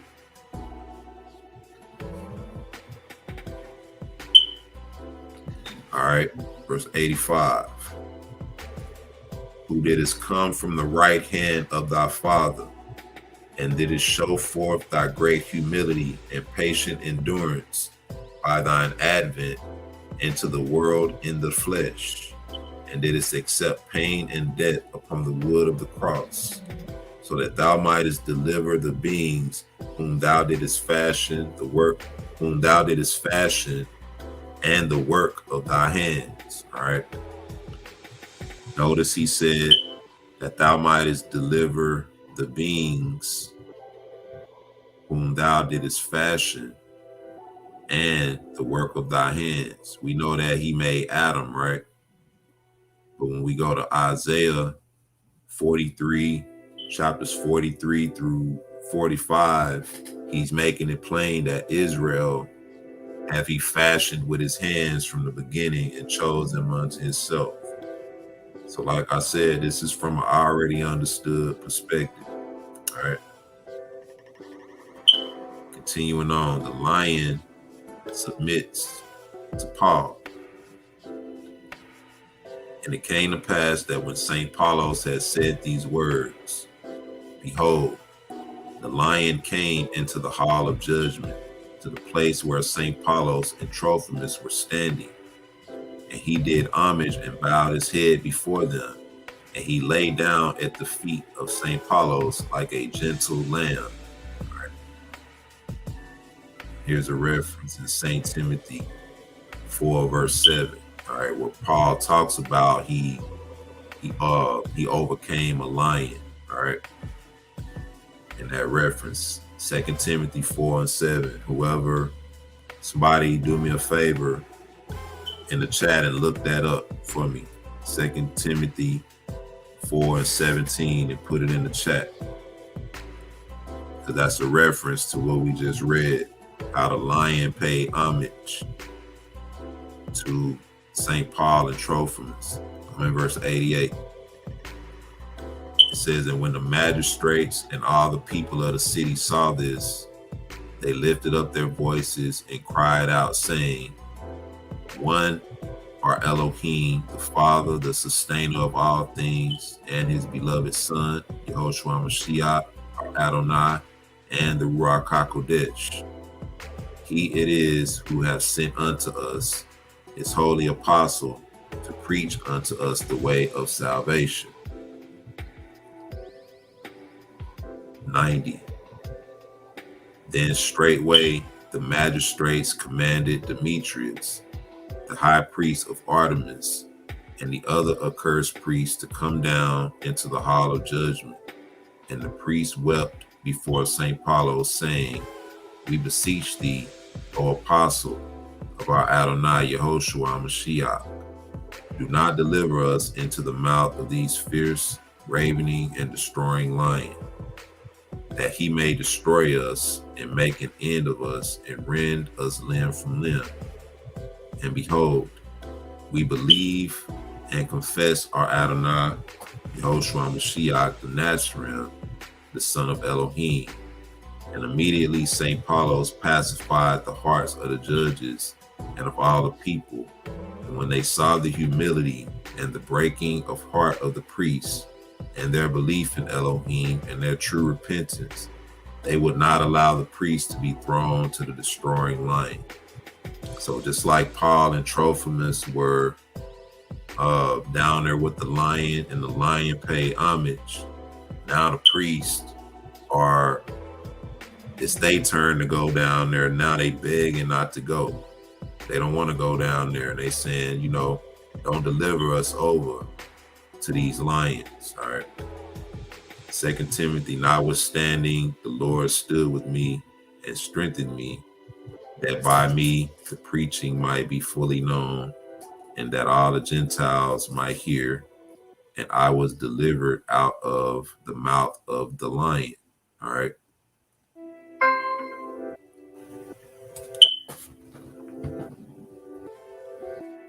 The sign of the cross. Yeah, the sign of the cross is just symbolic of the Mashiach himself. Notice it didn't say they walked around with a wooden cross or an image of a cross. It's just that whenever he was calling on Yehoshua, or whenever he was like calling on him to move on his behalf, that was just a symbol that they did. All right, it's not a form of worship or anything like that. This is just symbolic. The cross is symbolic. Like I said, you have the pagan inclination behind the cross, but then you also have the cross, or the symbol of the cross in the ancient Paleo Hebrew. All right, and so that's not a form of worship. It's just a symbol of meaning. In other words, like how the ancient Paleo symbols had meaning, and the symbol of the cross in ancient Paleo Hebrew means the Tau, or the first and the last. You know, when he finished the mission of the Father, he did it on the cross. So it's just all symbolic. Nothing, don't go get a cross and wear it on your neck or nothing like that. It's just understanding the cross and what it means. Mashiach said, take up your cross. It's symbolic. All right. Thanks for asking that. But Brother Yash posted that 2 Timothy verse 4 through 17. I appreciate that, confirming that. So now it says, so the Apostle Paul, he pacified the hearts of the judges so that the priests didn't have to go and deal with that lion. All right, so now we're at 93. And all the people of the city believed in our Adonai Yehoshua, the Nazarene, the salvation of the beings of heaven and of earth. And after these things, there sprang up a fountain of water from the lair of the lion, and it flowed into all the parts of the temple. And straightway St. Paulos immersed all the people, from the least of them even unto the greatest, in that fountain of water. And he made them to be strong in the faith of the Holy Godhead, Father and Son, and the Ruach HaKodesh. Now there was great joy in all the city of Ephesus. 97. Then St. Paulos built for them an assembly, and delivered unto them the Torah of the book of Moshe, and the words of the preaching of the holy gospel of our Adonai Yehoshua Mashiach. And he opened their hearts to the knowledge of the scriptures.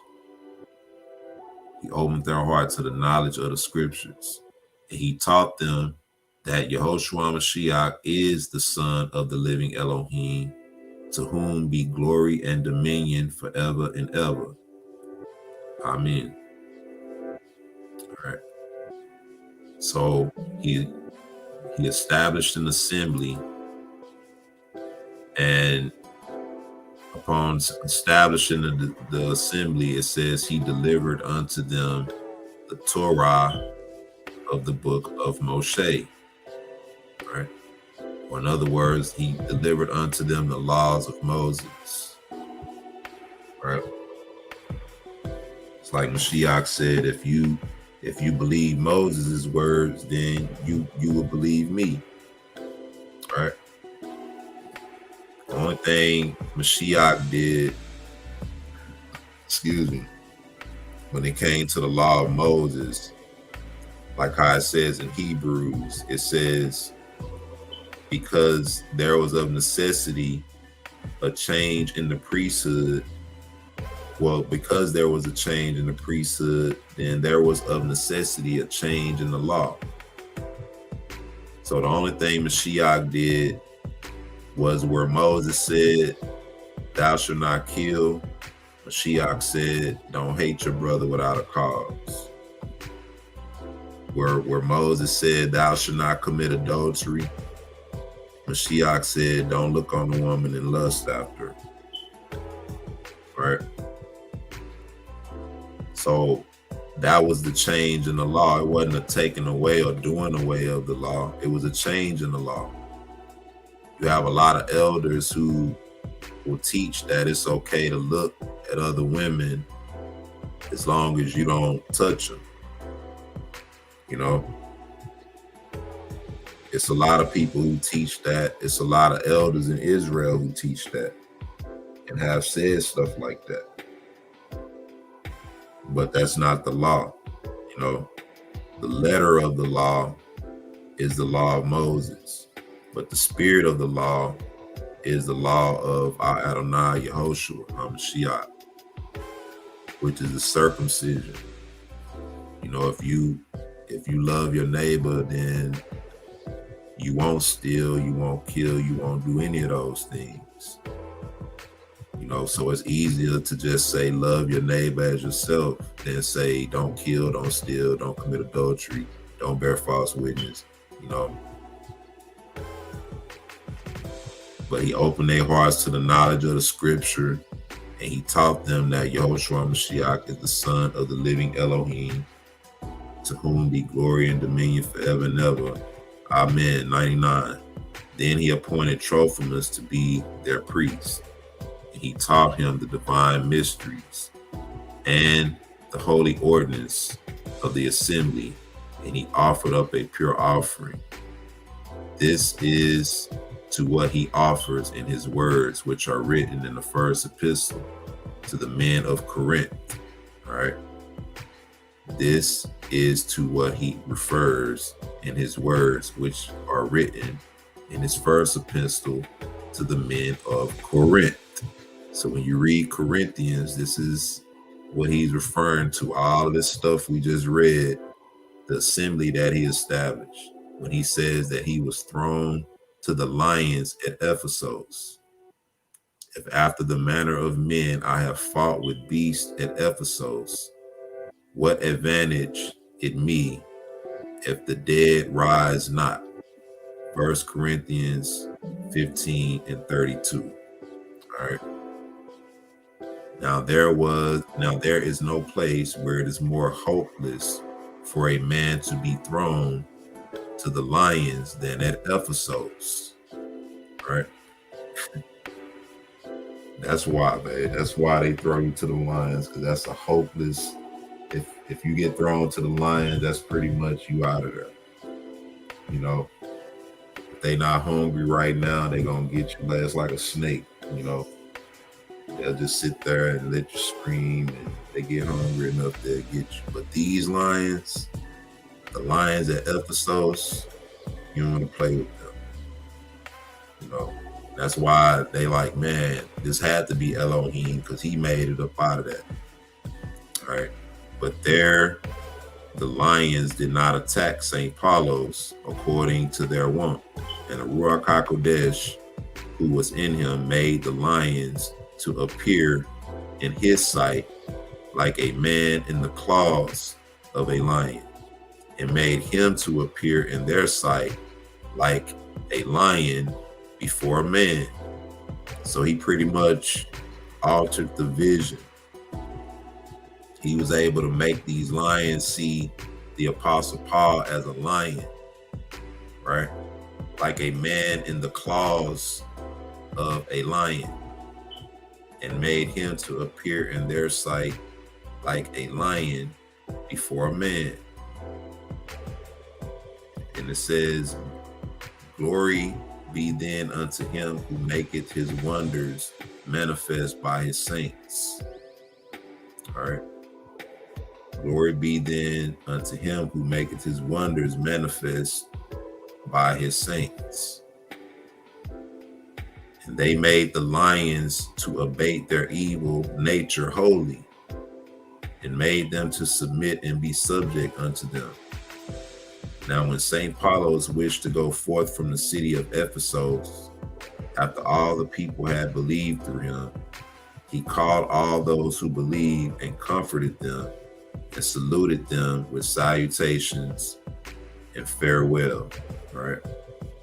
So, whole nother city, Ephesus, right? Converted the people, converted the lost sheep, worked the miracles of the Most High. And so because of that, the people believed and were baptized and converted to the true faith of Yahushua Mashiach, which is believing on the law, believing on the Most High through Mashiach. He gave them the Torah of Moses. All right.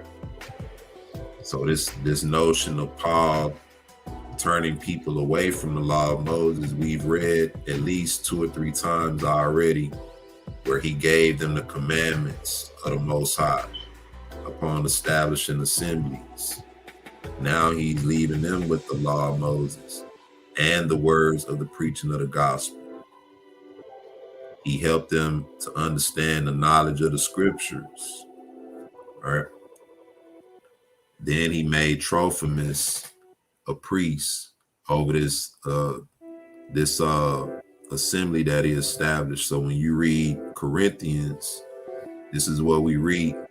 This is why I said we're going to read this all the way through, and then go back and read Acts, and then read the letters all the way through over a span of time, Most High willing. So let's take a break. I'm at Paul goes to Macedonia. All right. That's where we're going to pick it up after we come back from the break. Shalom and blessings. I want to thank you, brothers and sisters, for hanging in there and fellowshipping. I hope this is edifying. I hope we getting a better understanding now. You know, this is why I say it's good to sometimes read extra biblical texts. You know, examine them, study them out. You know what's real and what's not, you know. But in any case, everything is subject to translation or mistranslation. You know, that's even in the KJV. We see a lot of things in there that's mistranslated and cause people to sort of be off in understanding certain things. But we thank the Most High for allowing us this. So I want to thank y'all, man. I'll be right back. Shalom and blessings.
Shalom.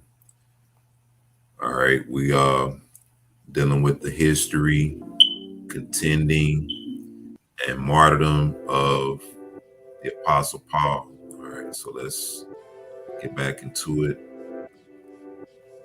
Apostle Paul is traveling around the world, going from city to city, place to place, preaching the gospel, converting people to the true faith in Yahushua Mashiach, giving them the laws, giving them the prophets, helping them understand the scripture, giving them the gospel, working miracles, healing the sick, right? Overcoming persecution. And we just getting started. Now he's in Macedonia, all right? In 107. It says, and St. Paulos departed to Macedonia, and he arrived on the border of Dalis, or Greece. Right. And he dwelt there for 3 months, and the Yehudim having taken counsel concerning him, he departed therefrom, wishing to travel through Macedonia. And those who were with him were many: Sopater of the city of Berea, Aristarchus and Secundus from Thessalonica, Gallus from Derbe, and Timotheus from Asia, and Tychicus and Trophimus. Now those who were with him had gone back. And they waited for him at Troas. Now the apostle Paulus and Lucas went forth from Philippi after they had passed a few days there for the eating of unleavened bread, and they departed by sea to Troas, and they dwelt there with them for 7 days. So we see that the apostles were oftentimes crossing paths, because they were all going from different places, preaching and leaving places and going to other places and always running into each other. All right. 112. And on the day of the Shabbat, which is the last day of the week, as we were all gathered together and were blessing the table, St. Paulo spake the word of Elohim unto the people. The Shabbat, which is the last day, which is the 7th day. All right, after the Shabbat, the day after is day 1 again. All right. It's important to know that, especially when you dealing with the resurrection. We'll talk about that later. It says, and on the first day of the week, which is after the last day of the week, he lengthened his discourse until midnight. And there were many lamps there in the house wherein we were gathered together. And as he was sitting there, a certain young man named Eutychus, being fallen into a deep sleep, and as Paulus was long preaching, he sunk down with sleep and fell down from the 3rd loft and was taken up dead. All right, so Paul is preaching, and while he's preaching, a brother fell asleep and fell into a deep sleep, and he fell down from the loft and died. And Paulus went down and fell on him, and embracing him said, trouble not yourselves, for his life is in him. And in that same hour his ruach returned unto him, and the young man rose up alive and well. When all those who were there had seen this, they glorified Elohim, Yehovah of St. Paulos, and straightway departed to go into Yabes. All right, so excuse me. Once again, doing a great work of raising somebody from the dead. This brother fell He was asleep while Paul was preaching, and he fell from aloft and died. And the Apostle Paul, or the Most High rather,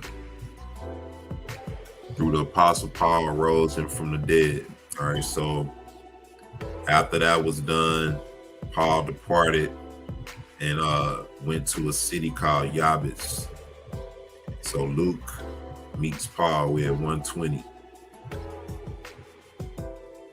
Let me do something real quick.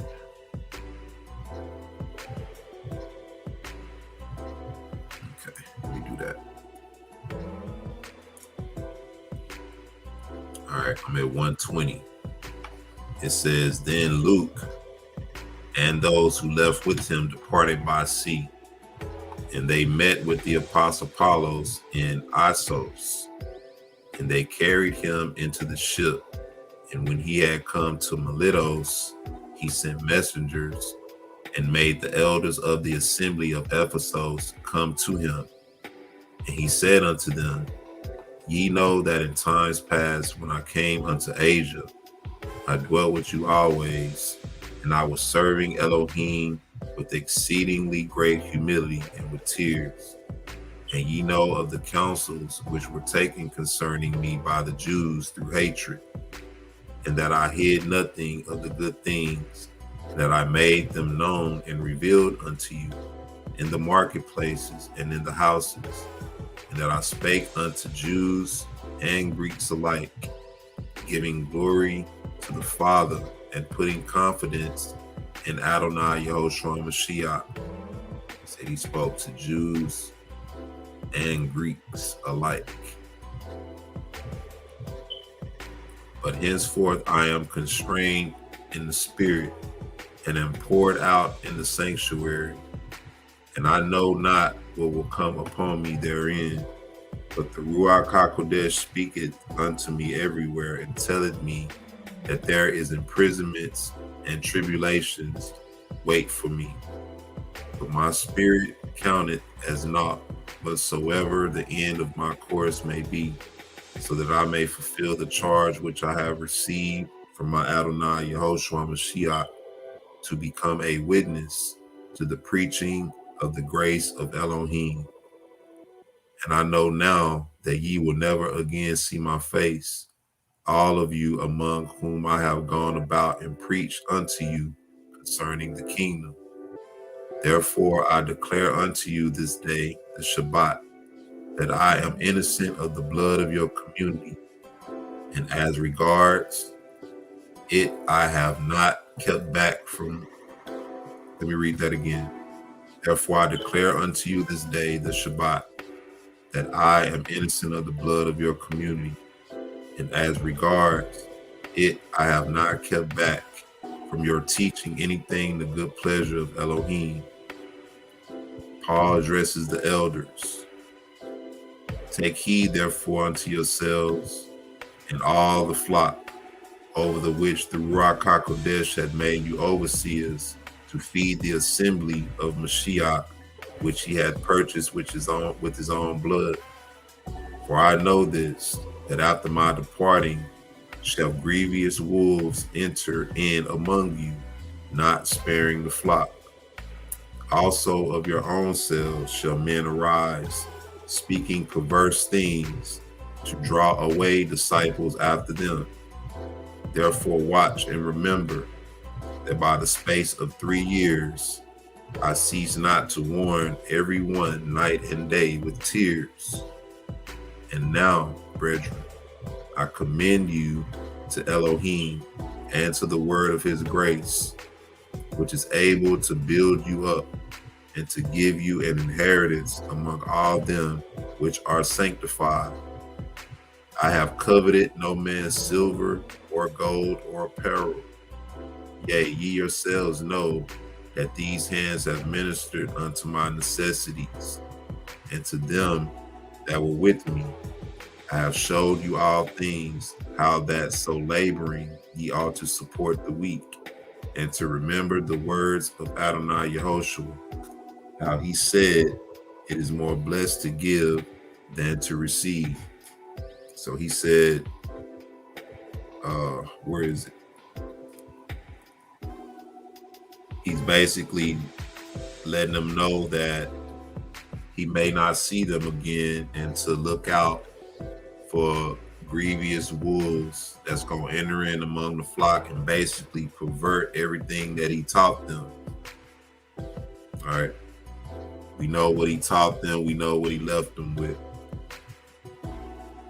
So if we put 2 and 2 together, Paul is telling us that there was a time that was going to come when they were going to come in and pretty much pervert and take them away from the law of the Most High. Pretty much pervert everything that he taught them. That's why he warned them, I think it's in 1 Corinthians, of another Mashiach and another gospel and another spirit. Another Mashiach, another gospel, and another spirit. He said, I'm afraid that you might bear with this, or you might accept this. It's like he's telling them now. And also your own selves shall men arise, speaking perverse things, to draw away disciples after them. So this is all a warning that he's giving them, that a time was going to come where these things was going to happen. And that's that was the head or the start of what we see today. Give me a second. Hold on 1 second.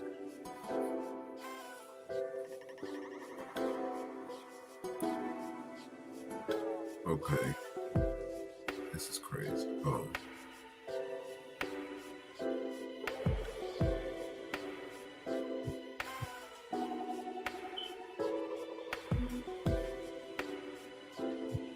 All right.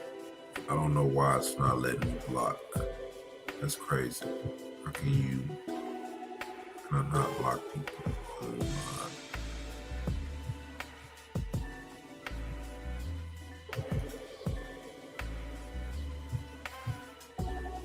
Give me a second, y'all. I'm taking a little trash out.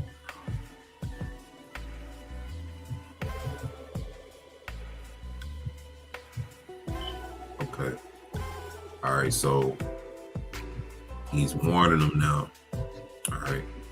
Warning them how to maintain themselves, to remember the words of Yehoshua.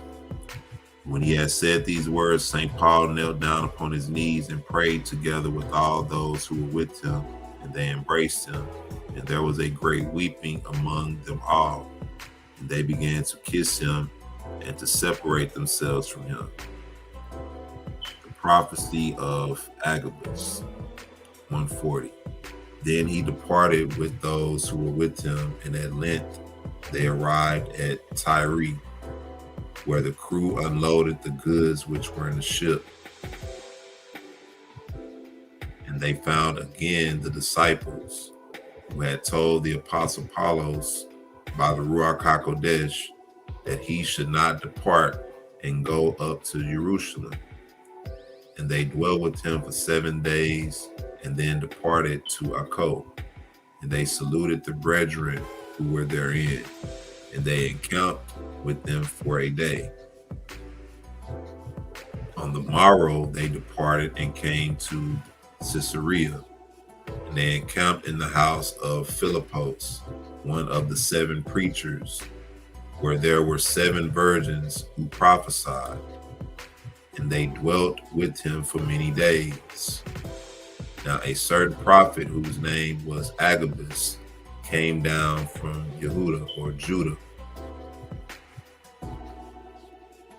and he came unto them and took the girdle of the apostle, and he bound his own feet therewith, and spake thus. Thus said the Ruach HaKodesh, so shall the Yehudim at Jerusalem bind the man that owneth this girdle, and shall deliver him into the hands of the Gentiles. All right. Acts 21 and 11 as a reference. Somebody pull that up for me real quick. Acts 21:11. And put that in the chat. Let's see what that's about. And when Luke and the disciples who were with him and all the people of the country heard these words, they besought the apostle Apollos not to depart to the sanctuary of Jerusalem. Then the apostle Apollos said unto them, Why do ye weep and inflict pain upon my heart? Am I not willing to be bound and imprisoned and scourged? And not that only, but also to die in the sanctuary for the name of our Adonai Yehoshua Mashiach. So they left him, saying, The will of Adonai be done. So they warning him not to go to Jerusalem, because if he go to Jerusalem, they're going to try to kill him. But he's basically saying, am I not willing to go through all that for the gospel's sake, for the truth of our Adonai Yehoshua? So they just said, okay, the will of the Lord be done, the will of Adonai be done. So Paul arrives in Jerusalem. St. Paulos came to the sanctuary of Jerusalem, and the brethren received him with rejoicings. And they came with him to Jacob, with whom there were priests. And the apostle began to narrate unto them everything which Elohim had done among the Gentiles by his minister. And when they had heard it, they glorified Elohim and said unto the apostle. All right, so real quick. The apostle Paul arrives in Jerusalem. The brethren receive him with rejoicing, and they came with him to Jacob, that was James, and with whom there were the priests. And the apostle Paul began to narrate unto them everything which Elohim had done among the Gentiles. All right. Among the Gentiles, but who was he dealing with most of the time? The Jews. Everywhere he went, he was dealing with the Jews and the Greeks, who some of them were Jews. At this particular time, the northern kingdom was not even a people. So some of them was mingled in too, in those people. You had other nations of people. But you specifically see where everywhere he went, he was dealing with the Jews. But now he's saying everything that Elohim did among the Gentiles by his minister. All right. That's Acts 21:11. And when he was come unto us, he took Paul's girdle and bound his own hands and feet, and thus said the Holy Ghost, so shall the Jews at Jerusalem bind the man that owneth this girdle. It's referencing that same Acts. All right, so he's telling them everything that happened, not to the Gentiles. He said, and shall deliver him into the hands of the Gentile. Okay, the last part. It says everything done among the Gentiles by his minister. And when they had heard it, they glorified Elohim and said unto the apostle, O our brother, how few are those who have believed by the side of the thousands of Yehudim, all of whom hate the Torah except those.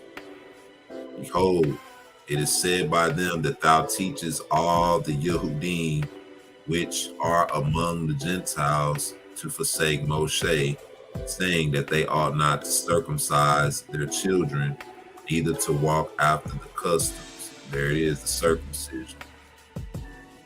which is what was the contention over. But now they saying neither to walk after the customs. All right. In other words, when Paul is speaking of the works of the law, or the things that require sacrifice and all of that, he's telling the Jews who are among the Gentiles that Mashiach has pretty much covered those things. You're no longer under those things. You're under the faith of Mashiach.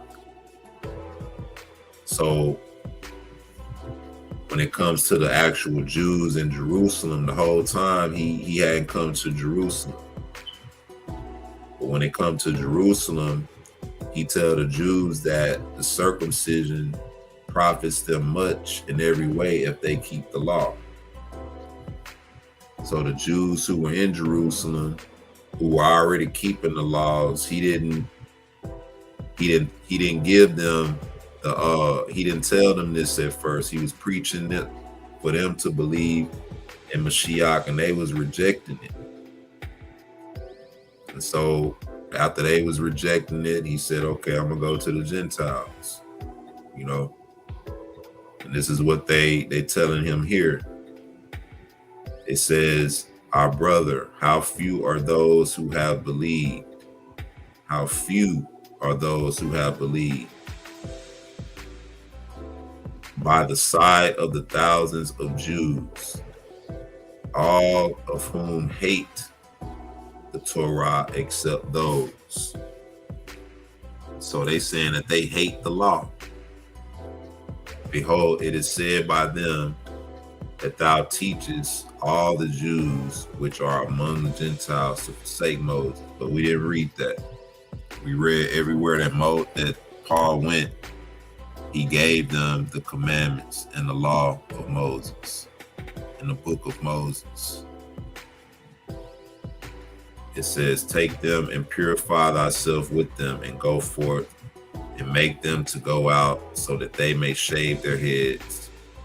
And when each one of them shall know what is said about thee, he will stand idle. And thus shalt thou be in agreement with the book of Moshe, and with those who keep it. So the apostle Paulos did thus, and entered into the temple. Rightfully so, because he's in Jerusalem.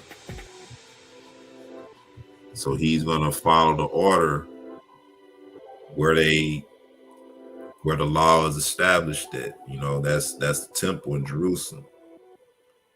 It says the Jews seized Paul, and it came to pass that when the seventh day had come, and the Yehudim who had arrived from Asia saw him in the synagogue, all the people overpowered him and laid hands upon him and seized him. And all the people came together against him and drew him outside the synagogue. And they said, ye men of Israel, help us. Behold, this is the man who worketh deceit, and who stirred up men against the book of Moses and against this temple. And he teacheth every man in every place to do likewise. Was that the case? Or is that how they took it because they didn't believe in the Mashiach? So because he's preaching Mashiach, they're saying you teaching people against the law of Moses because you telling them not to be circumcised. It says, and a heathen man and a stranger hath he brought into the temple, and he had defiled the sanctuary. Now they had seen Trophimus of the city of Ephesus in the city with them, and they imagined that the apostle had brought him into the temple. So just because they saw him with Trophimus, who was a stranger, a lost sheep, one of the lost sheep, right? And they saw him with Paul. They imagined that Paul brought him into the temple, like how people do sometimes, you know. They saw you with him, so yeah, he took them in the temple just because they saw him with him. 163. And as the people were wishing to kill him, the prefect of the soldiers came, and seeing the tumult, went to him. And when the people saw him, they left off beating St. Paulos. And the prefect commanded that they should bind him with 2 iron chains and take him into the hall of judgment, for he wished to examine him. And when the apostle had come to the steps, the judge was told of his deeds, and they made him mention before him what had happened before and after his conversion to the faith. So they questioning Paul now. And it says, and there were with him the chief priests and the people, and many accusations were made against him according to the testimony concerning him given in the Acts of the Apostles. So they was accusing him of teaching people not to keep the law of Moses. And it came to pass that when the night had come, our Adonai appeared unto the apostle Apollos, saying, Be strong and of good courage, O Apollos, for thou art written for me in the sanctuary of Jerusalem. Even so shalt thou be a witness for me in Rome.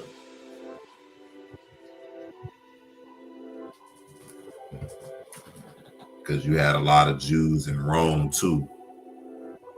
You had Jews and lost sheep all over the place.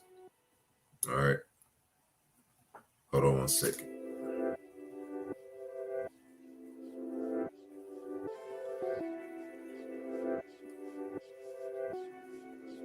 All right.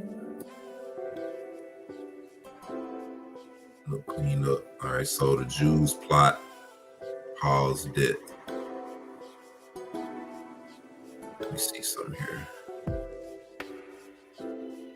Okay. We'll read a little bit more.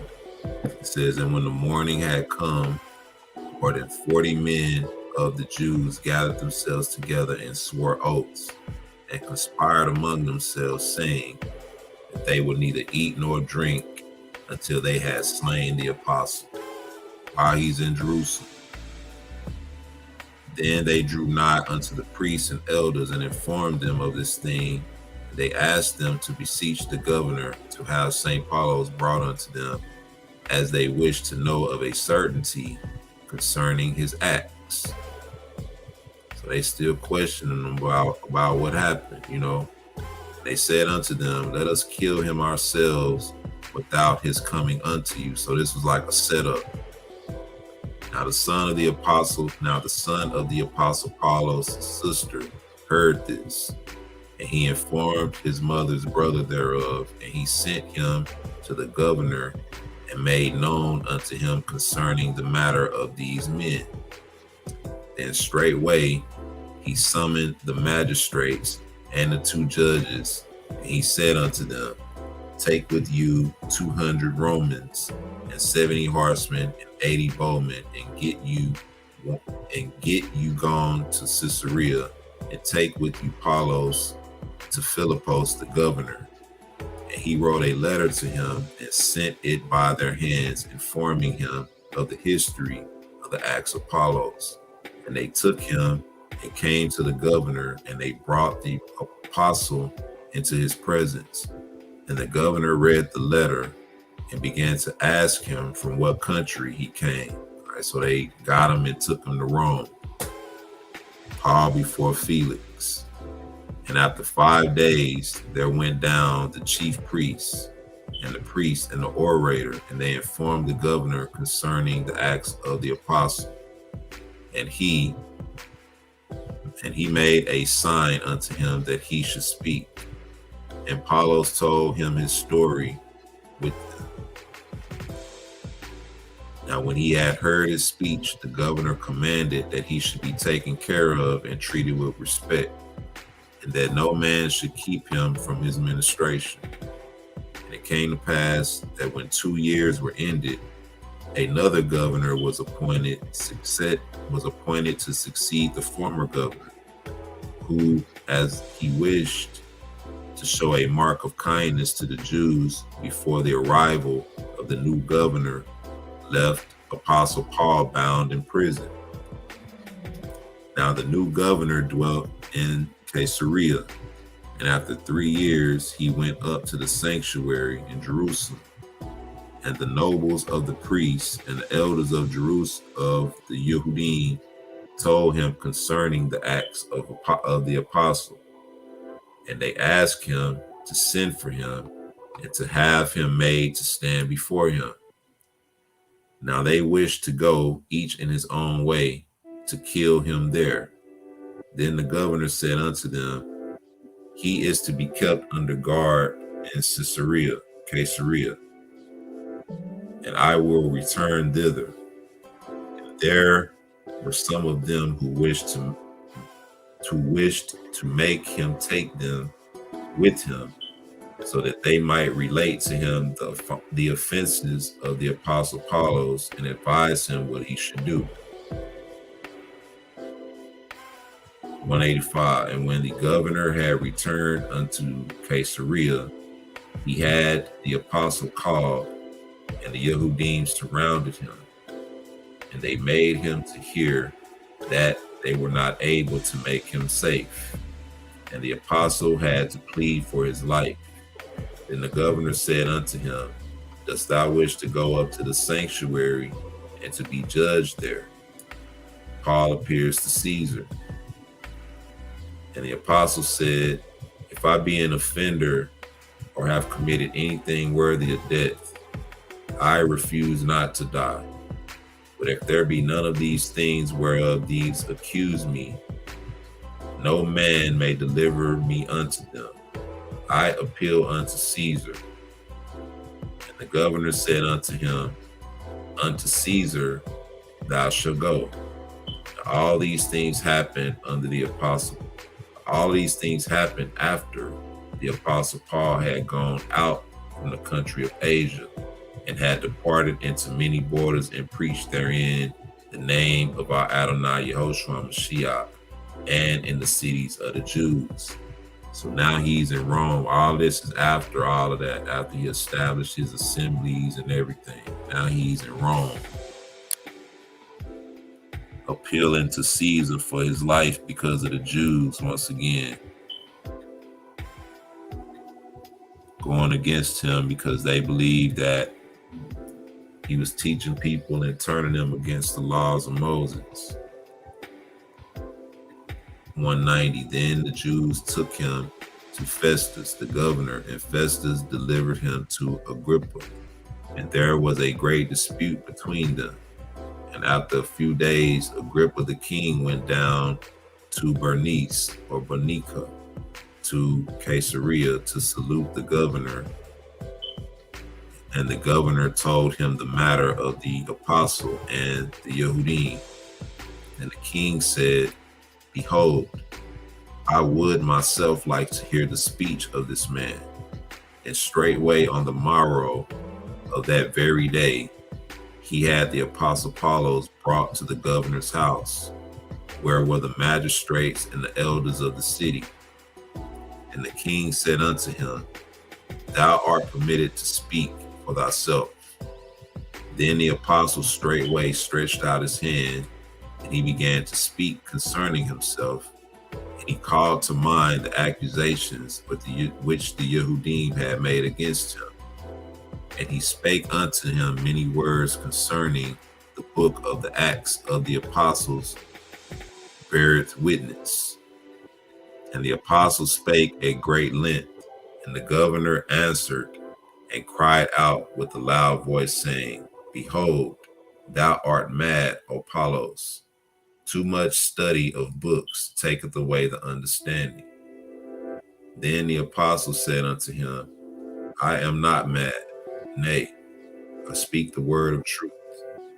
For the king hath abundant knowledge concerning the things which have been done. And I know this, O king, even as thou knowest it thyself. And the king said unto him, a very little more, and thou wouldest persuade me to become a messianic like unto thee, or Christian, which the KJV puts it.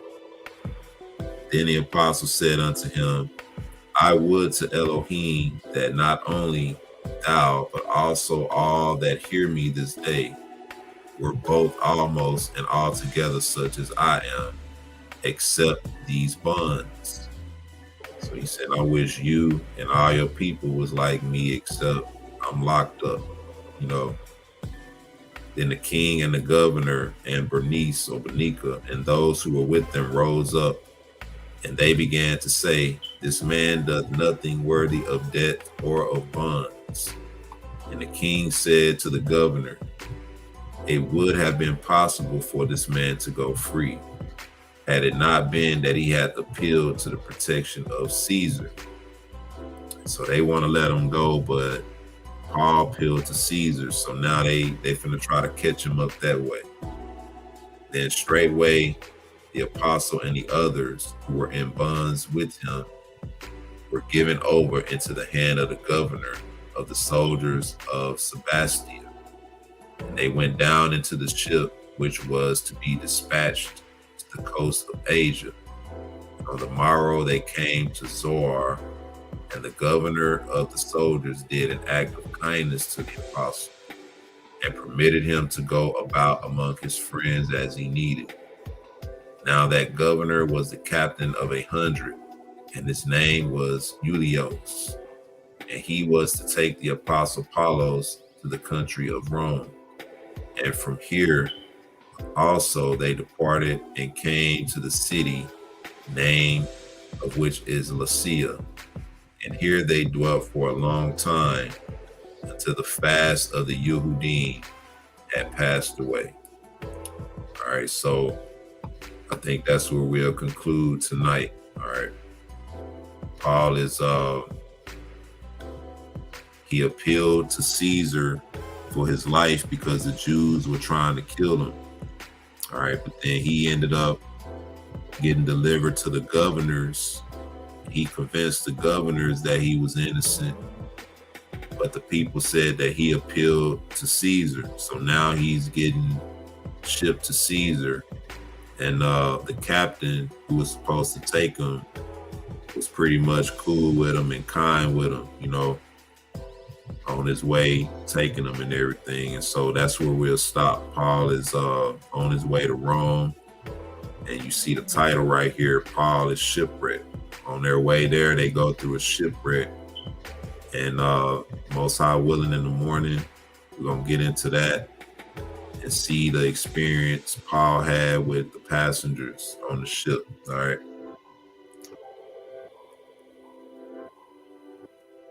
Let me see. Let's close that out. I'm going to take a break. When we come back, I'm going to get some closing remarks from the chat, and then we're going to close out. All right. Shalom and blessings. I'll be right back.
Shalom, shalom. I want to thank everybody for your time tonight. I hope we're getting a better understanding of the Apostle Paul and his work, what he did, how he established the assemblies, preached the true gospel, the true faith, how he went out and brought in the lost sheep, right? And everything is being put in perspective, all right? Everywhere he went, he was dealing with chosen people and the lost sheep, all right? All the lost sheep were those Jews and lost tribes that were scattered into all the nations. You know, simply put, if you scattered from the land, then you are lost. You're lost sheep. Most High didn't appoint his people to be scattered into all the kingdoms of the earth. He gave us a promised land.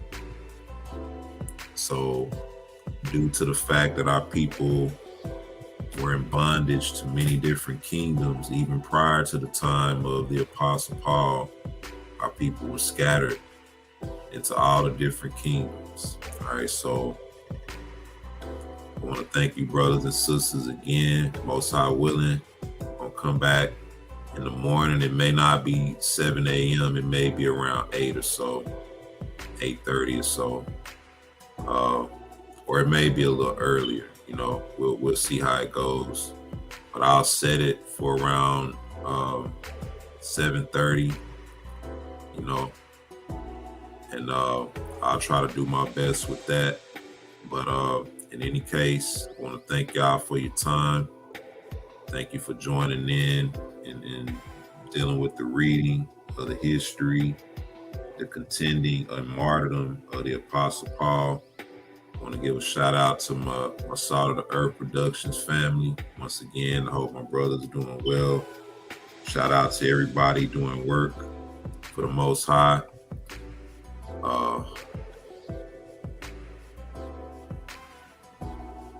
Okay. Yeah, shout out to everybody doing work for the Most High. I want to say all praises to the Father, the Son, and the Ruach HaKodesh. I want to say shalom and blessings to all my brothers and sisters. Be obedient, be encouraged, and be blessed. This has been a Salt of the Earth Productions. Hallelujah.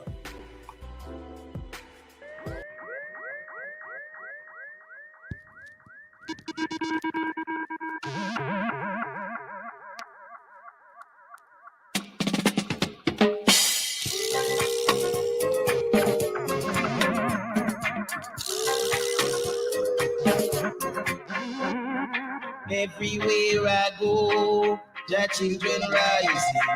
Everywhere I go, the children rising. I saw them just rise up. The wicked running. I saw them just rise up.